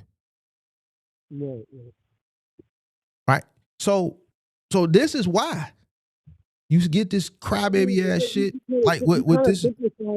I get the manly part. I get what you mean, man. It's not manly, bro. It don't got nothing to do with manly. My daddy wasn't there, nigga. This is my OG telling me this shit, nigga. My OG said, man, what goes on in this house stays in this house. Period. It wasn't no man. That was a woman. That was a woman, bro. Right. So it don't have nothing. Listen. Even then, you're saying you were raised in a different environment. So maybe this guy was raised in another environment that you won't comprehend because it's different from your upbringing. So it's hard for you to not sympathize, but understand how his thought process is. You know what I mean? But that's the norm for most people. That's the norm for most people. Look at my grandma wasn't the only motherfucker walking around with a switch back in the day. Motherfuckers used to walk around with the belt around their neck. You would see parents in fucking the grocery store with the belt around their neck, nigga. Man, you had the thing back when I was a kid because my mama had one for my brother. You'll put the strap around your wrist and then put the strap around the baby wrist so they won't run off. You don't see that shit no more. They'd probably say that shit is dehumanizing them. But that was for kids that just couldn't sit their ass still. My brother was bad as fuck. Yeah. You don't see that. You don't see nobody, parents with that. That was norm back then. I still seen black people reprehend their kids in public. I've still seen that, but I don't think that's the solution, man. What's not the solution? Just you want the kids to get better, just whoop them. Who said that's the solution? I'm just saying that's a part of discipline. That's a part of discipline, bro. Yeah. You see what I'm saying? That's a part of discipline. Right. And it wasn't just a black thing. You seen white. Dude, it was a white lady that just went viral a few weeks ago or a few months ago, maybe like November. She was whooping the kid. And then the other kid was videotaping and uploading. That's how she got in trouble. She was beating the shit out of that kid. It was a white lady on the internet, was whooping her son. And the other kid was sitting in the house recording it. Boy, you would have known. You would have known what would have happened if you weren't on smartphones. But here's the thing. You would have known what would have happened if my brother got whooped and then I went to school and told. Right. Even if smartphones existed, the way I was raised, look, don't you ever record me. Don't you ever put, like that fear, nigga, that fear. Yeah, man, I always told, man, don't you ever put me on no motherfucking camera. This is how it would have been told to me. Man, you better not ever put me on no motherfucking camera. If you see me whooping his motherfucking ass, you better not ever record me. That's exactly how that shit would have been said to me. Right. And you know what? I would have been scared than a motherfucker. Right. You ain't getting that now. So for a kid to sit up there while their parent is disciplining another child and think it's cool to fucking live stream that shit, just let you know what we talking about, bro. Ain't no motherfucking way in the world, bro. Hell no. What we talking about? So no, I don't agree with that. I don't agree with what you're saying as it pertains to this. You said the whooping part is part of the discipline, but the other part would be example. Because I mean, the discipline is to correct the behavior. Discipline is a form of corrective action. Right? Discipline, the whooping is a form of corrective action. It's just like prison. When a person go to prison, it's like a form of corrective action. Yo, we put you in jail for 3-4 years, and we hope that your stay in jail or correct your behavior when you on the streets to the point where you don't want to come back here. It's made uncomfortable purposely in most cases, not in all cases, depending on what you locked up for, who you are, and what facility you locked up, federal, state, things of that nature. Right? Some people live like kings in jail, but them is them guys. And most people ain't them guys. It's only a few of them guys. You did what I'm saying? So in the average person's case who goes to the penitentiary, the stay is not pleasant. What man don't want to be in the presence of a woman? What man or anybody want to live in a cell 4x4 with another funky motherfucker? You living in a little bitty ass cage with another funky motherfucker. Y'all got one toilet, one goddamn. In some cases, some people get cells of their own. But the point is, you being told what and when to do it. You showering with a bunch of other motherfuckers and shit. Like, don't nobody want to live like that if they don't have to. You get some people who get institutionalized and they've been locked up for decades, 40, 50 years, and they live through it and they come back out in the world and they want to go back in. The world scares them. But we're not talking about those situations. We talking about a situation who this may be their first time.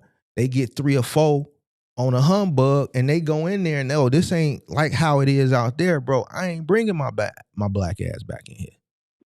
Right. It's corrective action. So getting hit with a belt or getting hit with a switch or depending on whose house you at, you might get hit with an extension cord. My uncle and them, they was whooping with extension cords. Right. Nigga, if I go over my uncle's house, my granny will hit you with an extension cord if she ain't got a switch. Right. You know what an extension cord is? You old enough? Yeah, I got beat by a vacuum cord. So. All right, so what we talking about, bro? Once you get hit with that extension cord, that shit ain't like getting hit with a belt. You want to get hit with an extension cord again? Hell no. So you gonna think about what you did to get hit with this extension cord this time so that you don't do it the next time. But that case doesn't work with every single. There's different, like you said, there's different cases, right? Yeah, it don't work with every kid. It didn't work with my brother. Some people they learn from others getting whooped. They don't do it again. They see somebody else get whooped. Yeah. Me, I was more like the guy who got whooped and still didn't learn. So maybe some of us are more hard-headed naturally.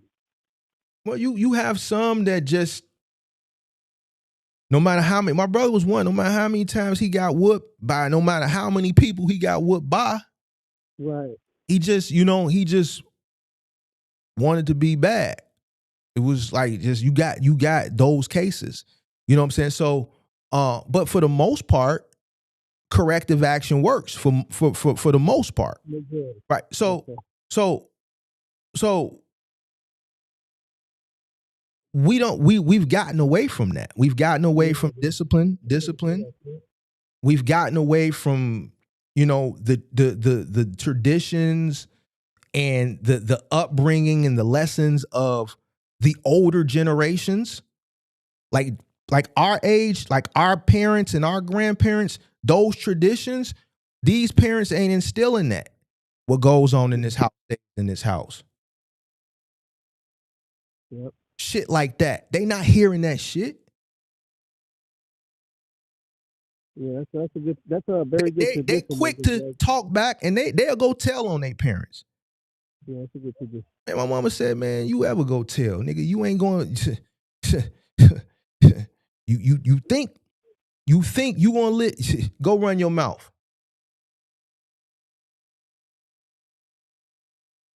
Nigga, we wouldn't have dared went and told the teacher, nigga, we was getting whoopings. You crazy? Right. Hell no. I mean, I was the one to get whooped and then still something like that. I mean, call 911 because that's what I saw on TV or whatever. Maybe I heard it from a friend or something like that. You said what? I said I was the type of, my dad would whip the crap out of me. I would say, I'm going to call 911. That's because I heard it from a friend.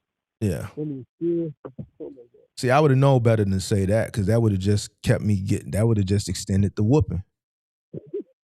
Ain't shit you can say once you getting your ass beat, nigga, just cry.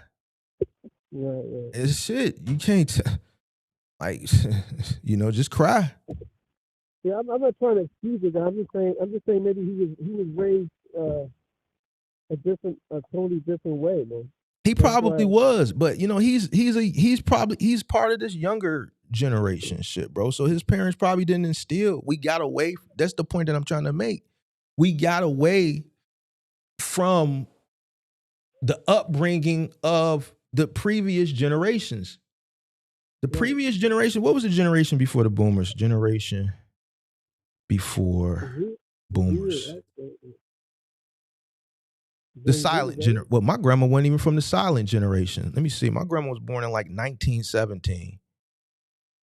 Generations since 1900. My grandma was born in 1917, I believe. So my grandma was a part of the greatest generation, then the silent generation, then the baby boomers, Gen X. I'm Gen X. Then the millennials, then Gen Z, then Generation Alpha, which started 2013. So Gen Z, 1997 to 2012. Millennials, 81 through 96. Gen X, 65 through 80. Boomers, 46 through 64. Silent generation, 1928 to 1945. And then my grandma was a part of the greatest generation. So here's a woman that was born in the 19 teens, 1917, 1917, I think she was born. So this is a woman who went through the depression, through, the Jim Crow, through racism,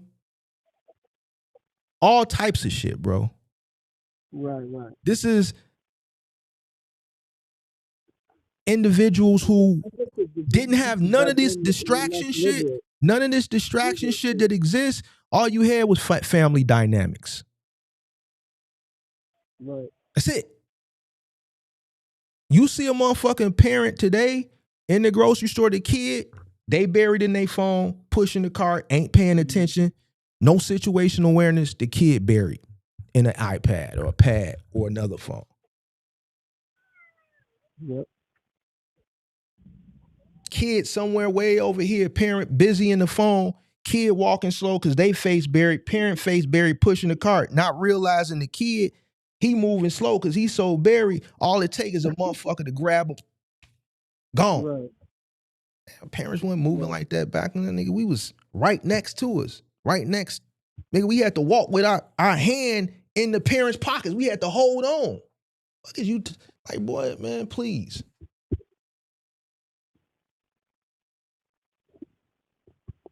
So yeah, I see a lot of shit. It's a whole different mindset, and you know, people from the generations before had to take accountability of whatever goes on now. Because, you said people from the generations before? Yeah, like the generation from your grandma, they also have to. They're dead, bro. They're dead. They're dead, bro. They're dead. My grandma was born in 1917. She died when I was 14. She died in 1984, bro. 1994. That generation is dead.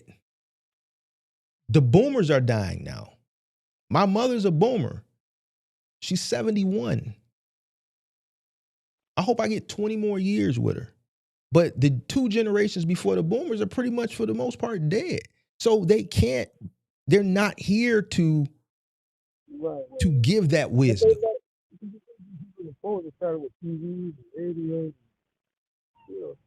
Yeah, those generations are dead. The last of the generations that's going to bring you old school wisdom is going to be the boomers and Gen Xers. But here's the thing that I've noticed with trying to do it. These niggas don't want to hear it. So fuck it. Man, listen, you know when I realized, I had a conversation with a motherfucker on the channel about 4 months ago, and I was just reading shit in the comments. And I realized at that point, these niggas don't want to hear it, so let them fail. Fuck them. These motherfuckers can't see the forest from the trees. Fuck them, let them fail. These niggas now, they don't want to hear shit from the old. They make fun of us and call us old heads and shit like that. Thing is, motherfucker, you gotta grow to be old too if you can survive. But it's gonna be harder for you. You will try to tell a motherfucker from some with wisdom, but they don't want to hear it. We used to look to the older people when I was coming up, and we used to be excited and want to hear, you know, tales of wisdom, stories of wisdom. We wouldn't want to take the advice. We used to kind of look up to the older people, but that shit has changed. These niggas don't respect who came before them. So fuck them, bro. Let them die. Let them fall. Let them fail. The ones that do, yeah, cuff the ones that do, and give them the information. The ones that don't, fuck them. Let them sit out here and keep trying to figure this shit out like Buddy has, and keep making these stupid ass decisions and then crying and shit. Fuck them. That's what I say. You can't instill a lifelong of ism. I'm just gonna say ism for lack of a better word. So when you going through your single digit years as a kid, then you go through your teenage years, and then you go through your other 20s. When you have parents from that era, that's all upbringing and wisdom. So you got the disciplinary aspects of it, but you got wisdom. Like the thing I've been talking about. What goes on in this house stays in this house. All those are things that are instilled in us that are not being instilled in them. So you can't give a motherfucker who 28, 29, 30 in today's society 20, 25 years of wisdom that we got throughout our upbringing. You can't consolidate that into one conversation and say, yo, here. It's too late. I realize it's too late. Fuck them. That's why he doing this shit that he doing on the internet. You can't do it, bro. These niggas they wasn't raised right.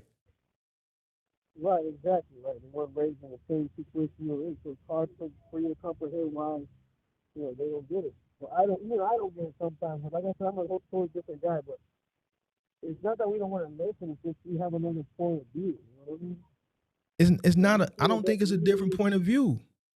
What's a different point of view of running to the internet telling your household shit? Nigga, what goes on in this house stays in this house. There ain't no point of view. It's that saying exists and was taught to our generation from the generation before us for a reason, bro. This is why that lady probably lost her kids from 2 months ago, because she was disciplining the kid and the other kid had the gall to record that shit. Nigga, that shit would have never happened, bro. You got your motherfucking ass beat. Everybody would have beat your ass. Your mama, your daddy, your grandma, your uncles, your aunts, nigga, you would have got your ass beat. What is you talking about? No point of view. It's just what it is. His point of view is, I don't have accountability. Everybody's a winner. There's excuses for everything in life, and that's why he says the reason he's like that is because he was molested or whatever it is. So everything is an excuse. That's his point of view. That's the way this world is now. And that's why he's in the situation he in. Right, but that's like majority right now. That's what? That ain't the majority. And listen, on everything I love, that ain't no majority because I don't know no niggas like that. You might not know, but like I said, there's a majority out there are like that. And majority where? Like majority of people, even people who have money, probably is, but excuse mentality, right? Like I was watching this guy on the internet saying, he has money, he has everything, he has a job, but he's blaming that he can't get a woman because of the women, not because of him. So everywhere is like that now. Everything's an excuse. Oh yeah. Everything is excuse. People don't take accountability no more because that goes with upbringing, bro. A part of getting disciplined as a kid was corrective behavior, correcting your behavior, but it also, nigga, hold self-accountability. It taught self-accountability because now, whatever you got your ass beat for, you know better to do that again. If you think about doing it, yo, let me stop, hold myself accountable, because if I do this, man, mama or daddy gonna beat my ass. See the butt whooping that used to be from your parents is now the butt whooping that life gives you because of the bad choices and decisions. So it's a different type of world we live in. But you wouldn't have to get beat with life if we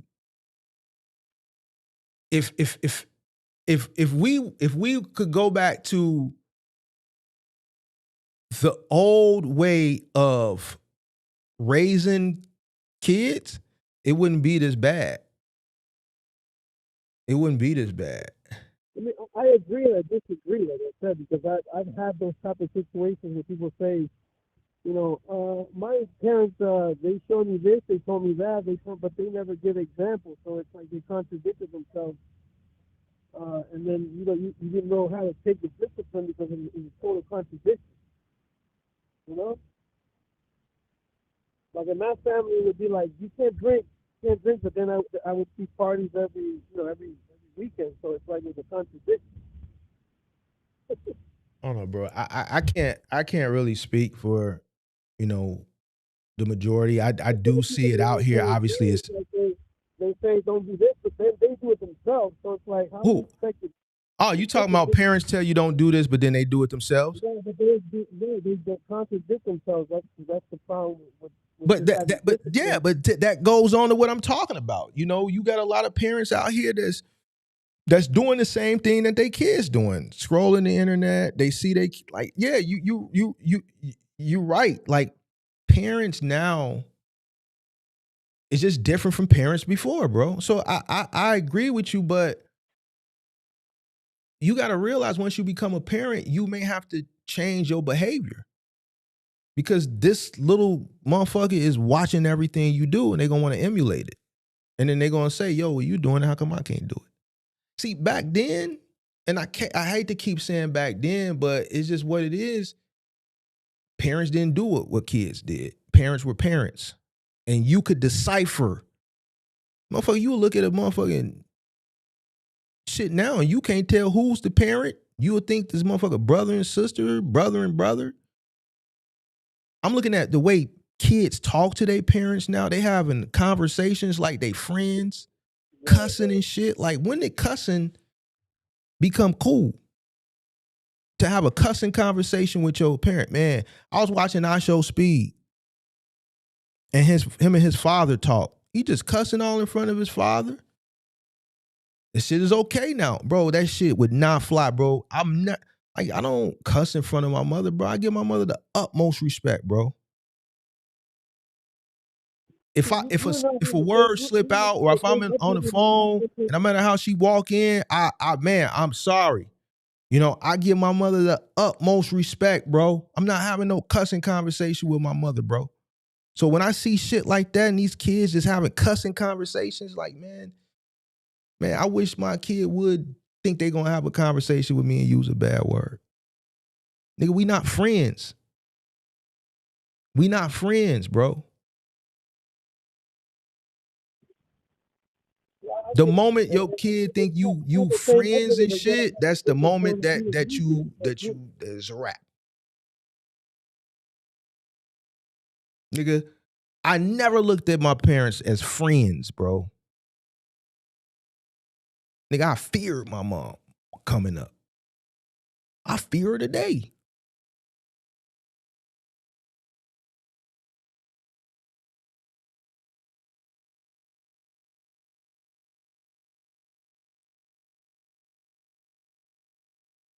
I mean, I fear my father, but that didn't make me respect him. You say what? My father put fear into me, but I never respected him. You your father? Yeah, I got whooped like crazy, and that never made me respect him. Well, here's the thing, bro. I you know, I had a conversation. Like, my father he's like most fathers from the 80s, bro.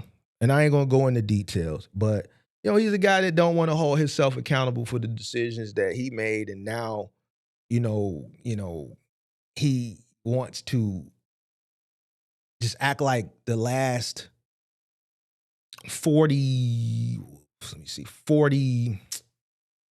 38, 39 years didn't happen, and just think motherfucker gonna just, he called me 2 days ago and like, hey, Happy New Year. Happy New Year. Yeah, I would have thought you would have called me and wished me a Happy New Year. I'm like, what you think I'm gonna call you and wish you a Happy New Year for? Like, why would you think I'm gonna call you? Like, nigga, this shit don't just pick up, nigga, because you done got old and you done got lonely and now you wanna, you know what I'm saying? That shit don't work. I still respect him. I don't talk to him bad. I don't call him out his name. I don't call him by his first name. I still call him dad. Even though I don't respect the decisions he made, I still respect him because he's my father. It's just our relationship ain't gonna be like, it's like, nigga, nigga, I ain't never been fishing. I've never been fishing in my life. Not one time. A lot of the things that a lot of kids did or would do coming up that had a father, I've never been hunting. I don't know what that's like. I didn't get a chance to experience those things. I don't hold a grudge with him, and I don't disrespect him. I still respect him because he's my father. So, I mean, your dynamic is your dynamic, but to me, that's emotional. I don't let my feelings my emotions get in the way of the fact that still remains that he's still my father and he deserves respect, because without him, I wouldn't be here. So absolutely, me personally, I don't know, but you saying you don't, I respect mine. I don't respect the decisions, but I respect the man. What I mean by respect is your father saying, "Don't do this," and you don't do it. Right? That's what I'm talking about respect. You said what? Like if your father says, "Don't come back at 10 p.m.," I would come back I'll come back at 12. I wouldn't respect him in that way. He said, if you don't come in by 10, don't come back. Right. I wouldn't. If he told me to do something, I wouldn't do it. That's my. What I mean by I didn't respect it. That just means you disobedient. You a disobedient child. What that got to do with him? You disobedient and you not respecting him. You making a situation to cover up for your disobedience. That's what you doing. It has nothing to do with respect. Emotions are natural. It's something hard to get away from. Yes, you can control it. It's good to have a control over your emotions. but it's something natural that, you know, definitely have a circumstance of whatever circumstance of life you get. Everybody has a circumstances. That's sickness, whatever it may be. It makes you turn into a whole different person according to how you react to your emotions, right? What I'm trying to say is the guy is just not just emotional. There's something there he has to heal. I'm guessing. I don't know what it is. Maybe the guy just you got to test him to make an excuse, and that's just how he copes with the reality. So you trying to make an excuse for this guy? Not an excuse. I'm just trying to understand him because I can't throw rocks because I'm in the same situation. Not as bad as him, but I'm in the same situation. Well, yeah. I mean, I'm trying to understand where he's coming from as I'm in that same situation. Not that bad. Well, here's the thing, Crazy. You're not on the internet creating content based on, you're not running to the internet for the most part, putting your business in the street. What goes on in his house stays in his house. Right. He went to the internet immediately like a bitch. Fuckers, like, what we talking about? Bitches gossip, nigga. Did that because you wanted to get money off of something? Okay, even still, that's sucker shit, bro. You using your let's say that's the situation. That's still sucker shit. Right. You dig what I'm saying? That means you using these two little innocent kids as a prop or whatever it is to grift. Yeah. Nah, nigga, because if you just put 9 into the truck, that means you have some level of discipline to save money, right? So that means you can also provide some form of stability as far as shelter, right? So that means you shouldn't have to come to the internet and use your situation as a way to make money. He's making money while he's recording the video. So no, that's not the case. That right there is a case of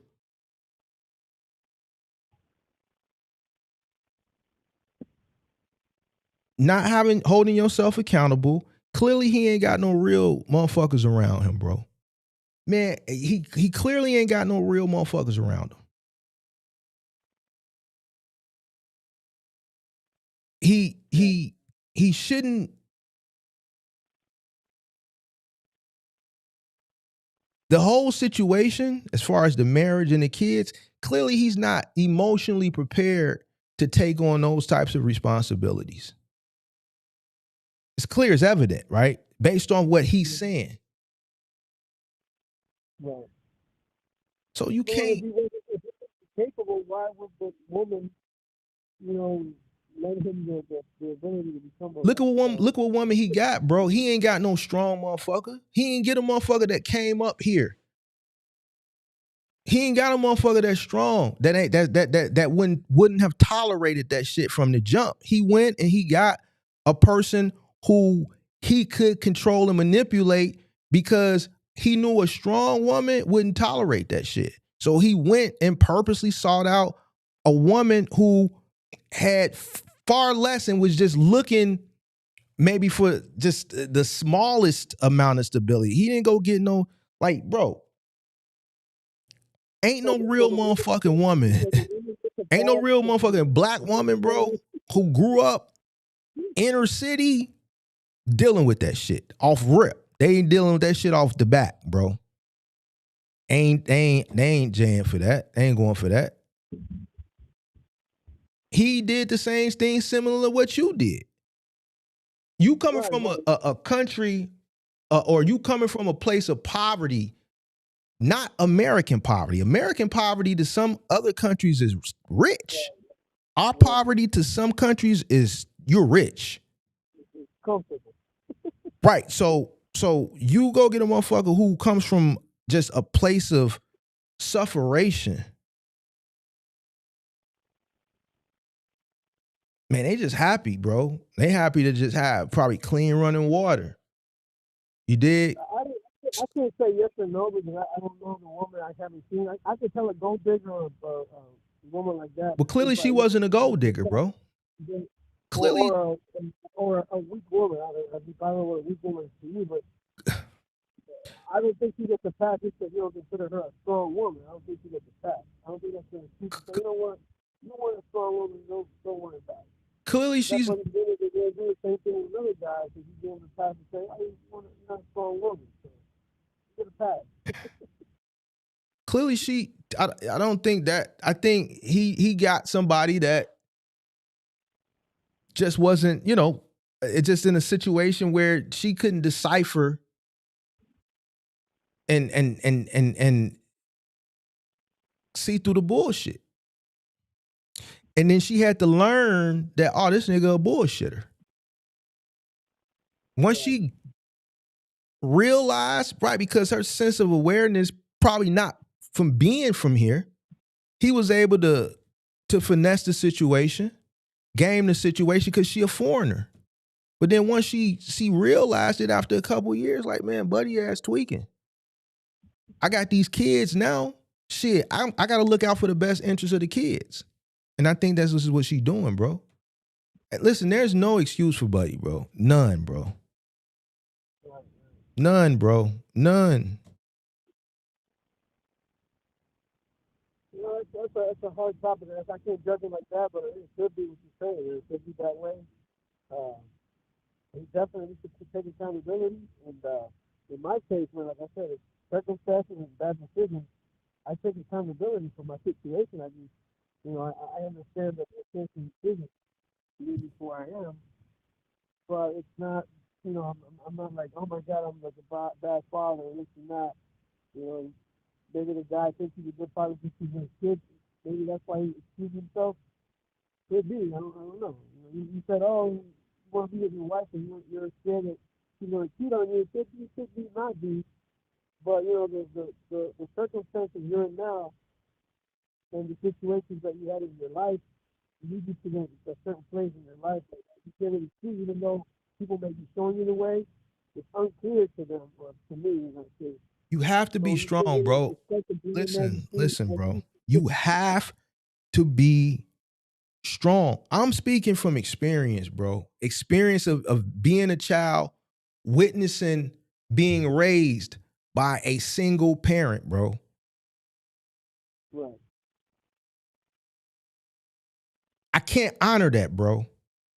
And I'm not the only one, bro. It's probably plenty of people in the chat that watch their parent or parents be strong. Why? Simple fact, yo, I got kids. They didn't ask to be here. Right. I'm not honoring that, bruh. It's a lot of shit. I just talked about shit that I'm 45, I ain't experienced a lot of shit that an average kid experiences that come from a 2-parent household or a household where parents have resources, capital where they can do these things. When you got a 1-parent household, you got one income coming in, you got 2 kids, and you got to pay for food, clothing, shelter.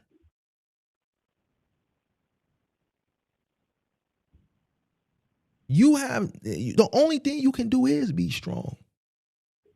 So if I watch a woman, and a lot of us that came up in our generation, you know, crack fucked our generation up.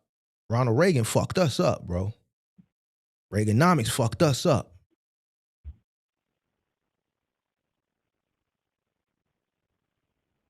So it was a lot of single parents that was raising us in the 80s and the 90s. A lot of women, strong black women. The fucking Reaganomics fucked the black niggas up during that time period. Drugs, on drugs, incarceration because you selling shit. The dope game in the 80s was like motherfuckers getting PPP, getting into the box truck business in 2020, 2021. Everybody was pushing the dope. When that shit hit, nigga, I remember the lines, bro. I remember seeing lines like, what the fuck is they lining up going into that house for? I didn't understand it, but I remember seeing the lines. Niggas having a line coming out the crib. Nigga, the crack in the 80s was like a motherfucker getting a PPP. Nigga, everybody was selling that shit, nigga.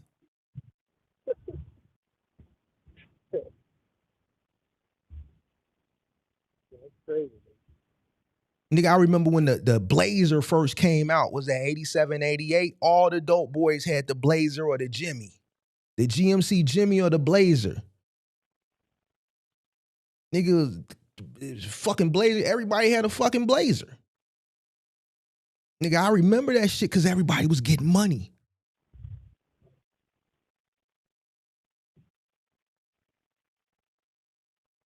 But guess what? That shit fucked up a lot of households. There was a lot of strong black women that had to be strong. But Mark, you're also playing the blame game. You're saying that it's Reagan. Reagan did all that. You said what? You said you're playing the blame game as well. You're saying that Ronald Reagan did that. It's not. Here's the thing. That's not the point. The point is we come from the generation where the parent still had to be strong. There's no excuse, bro. Listen, crazy. I mean this with everything. I got a kid. I come up on hard luck. I promise you. I'm not bullshitting you. If I got to take from you to make sure mine got, I'm going to do it.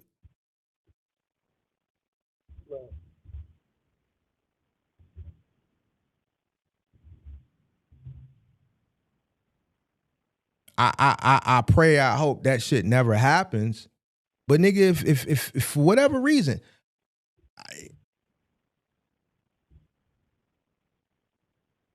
it was a spot I used to get my my shit twisted up at, right? And I wasn't there, but I came like the next day. They got robbed the day before. It was right before the holiday. And they was just going through it. And the guy came in. They said it was the nicest robbery they ever witnessed. He came in like he wanted service. He locked the door behind him. He laid everybody down, made everybody go to the back room and laid them down. They said it was scary, but it was nice because he kept apologizing while he was robbing. He kept apologizing. He kept saying, I'm sorry. I ain't gonna hurt y'all. Just please don't do nothing crazy. I don't want to hurt y'all.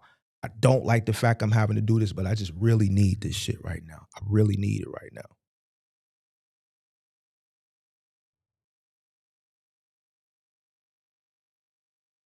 Don't make it right what he did.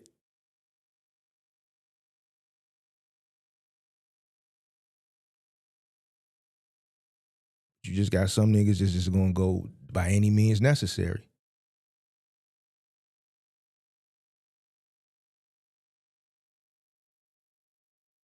They're not gonna come to the internet crying about some dumb shit, some emotional hoe ass shit.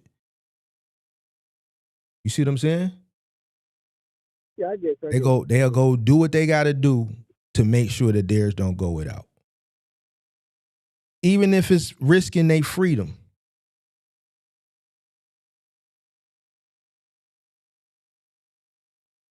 What led them to that situation? It could be choices and decisions, or it could be unforeseen situations that were beyond their control. But I respect a motherfucker like that before I respect a whole ass motherfucker that come to the internet that don't hold itself accountable on some emotional shit, putting their business in the street like a bitch. What goes on in this house stays in this house. Period.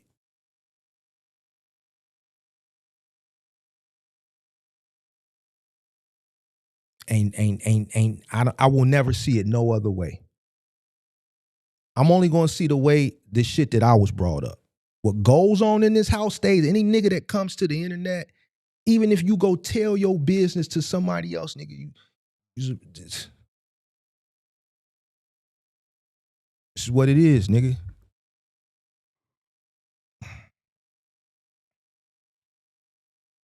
Yeah, but that whole tell your business on the internet, that started with blogging, right? Blogging? That's what? I said that whole thing where people come on the internet to tell their business online, that started with blogging. It started with bloggers. Yeah. What does that got to do with anything? You should not be telling your, listen. That's trying to get to is that's the internet culture, though. That's the culture of a bitch. Right, the internet culture. Right? No, nigga, you could be on the internet and still have morals and standards, bro. What goes on in this house stays in this house. You could do whatever the fuck you want to do. Nigga, I was raised, what goes on in this house stays in this house. Nigga, you'll never know if I'm having a good day or a bad day because the way I was raised, what goes on in this house stays in this house. Period. I don't know. The majority of internet stuff that I've seen is people just. It ain't about the internet, crazy. You missing the point, bro. You keep talking about internet. I'm talking about upbringing. I'm talking about morals. I'm talking about shit that's instilled in you when you come up and you was raised by real people. It ain't got shit to do with the internet. You can come and create content and still not talk about the inner workings of your home dynamic, putting your business into the street. It's a reason why that saying back then is not a saying now. You don't hear that shit now. But back then is a reason why. You said that the parents and the kids now with their phones all day, with their heads down on the phone. So that is type of a cultural thing. You said it again? I said you said before that people, when you go into the supermarket, people with their heads down on the phones all day. That is part of the internet. Why you don't got morals and standards and discipline and shit like that? That's you. But I don't know, internet. I do content. You don't see me doing whole ass shit. You don't see me out here living, leading with emotions. They put out their business out there, all of them, including myself. But that's you. But that's what I'm saying. But you don't have to do it though. Listen to what I'm trying to tell you. You don't have to do it. You don't have to. Here's the thing, bro. When you go, let me tell you one of the reasons why we was raised like that. I gave you a few examples earlier, but let me give you another good reason. And this is why you came up with good people. Let's talk about bad situation when you're going through something. You go and you run and you tell your fucking business in the street. You think you want sympathy. See, you doing it from an emotional place. But what you don't realize is more people want to see you down. When you go tell people your pitfalls in life, they'll coddle you, but the whole time they talking about you. Then they gonna run and go tell your business. And the whole time is they want to see you down. They preying on this shit. Don't go tell people your motherfucking business. Most people mean you no good.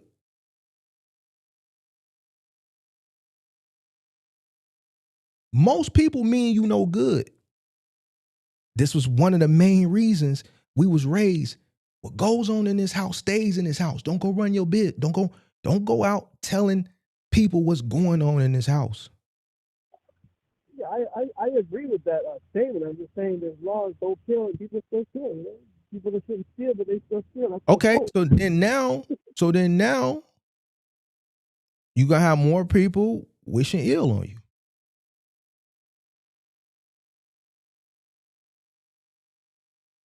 He should really not be telling people his business because he's already an emotional person. So now he's going to see a lot of shit in the comment section that he's just not going to be able to deal with because it's not a lot of people coddling him. You got some people that's not, that's telling him the real thing, but clearly he's not the person who wants to hear what he should hear. Not everybody's going to be nice about it, bro.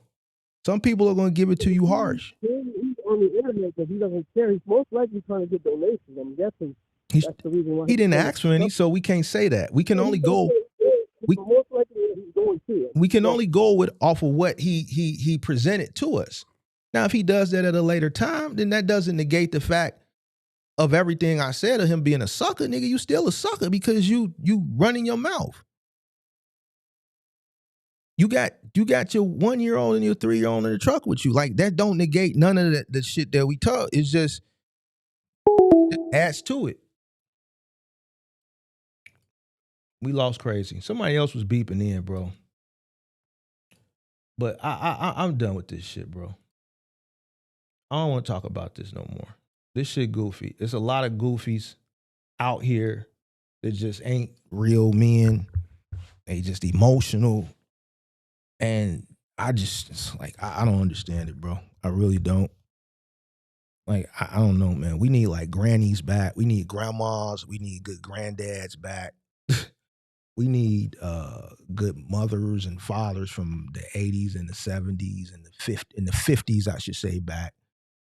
We just need a strong family dynamic back, and I think shit'll get better.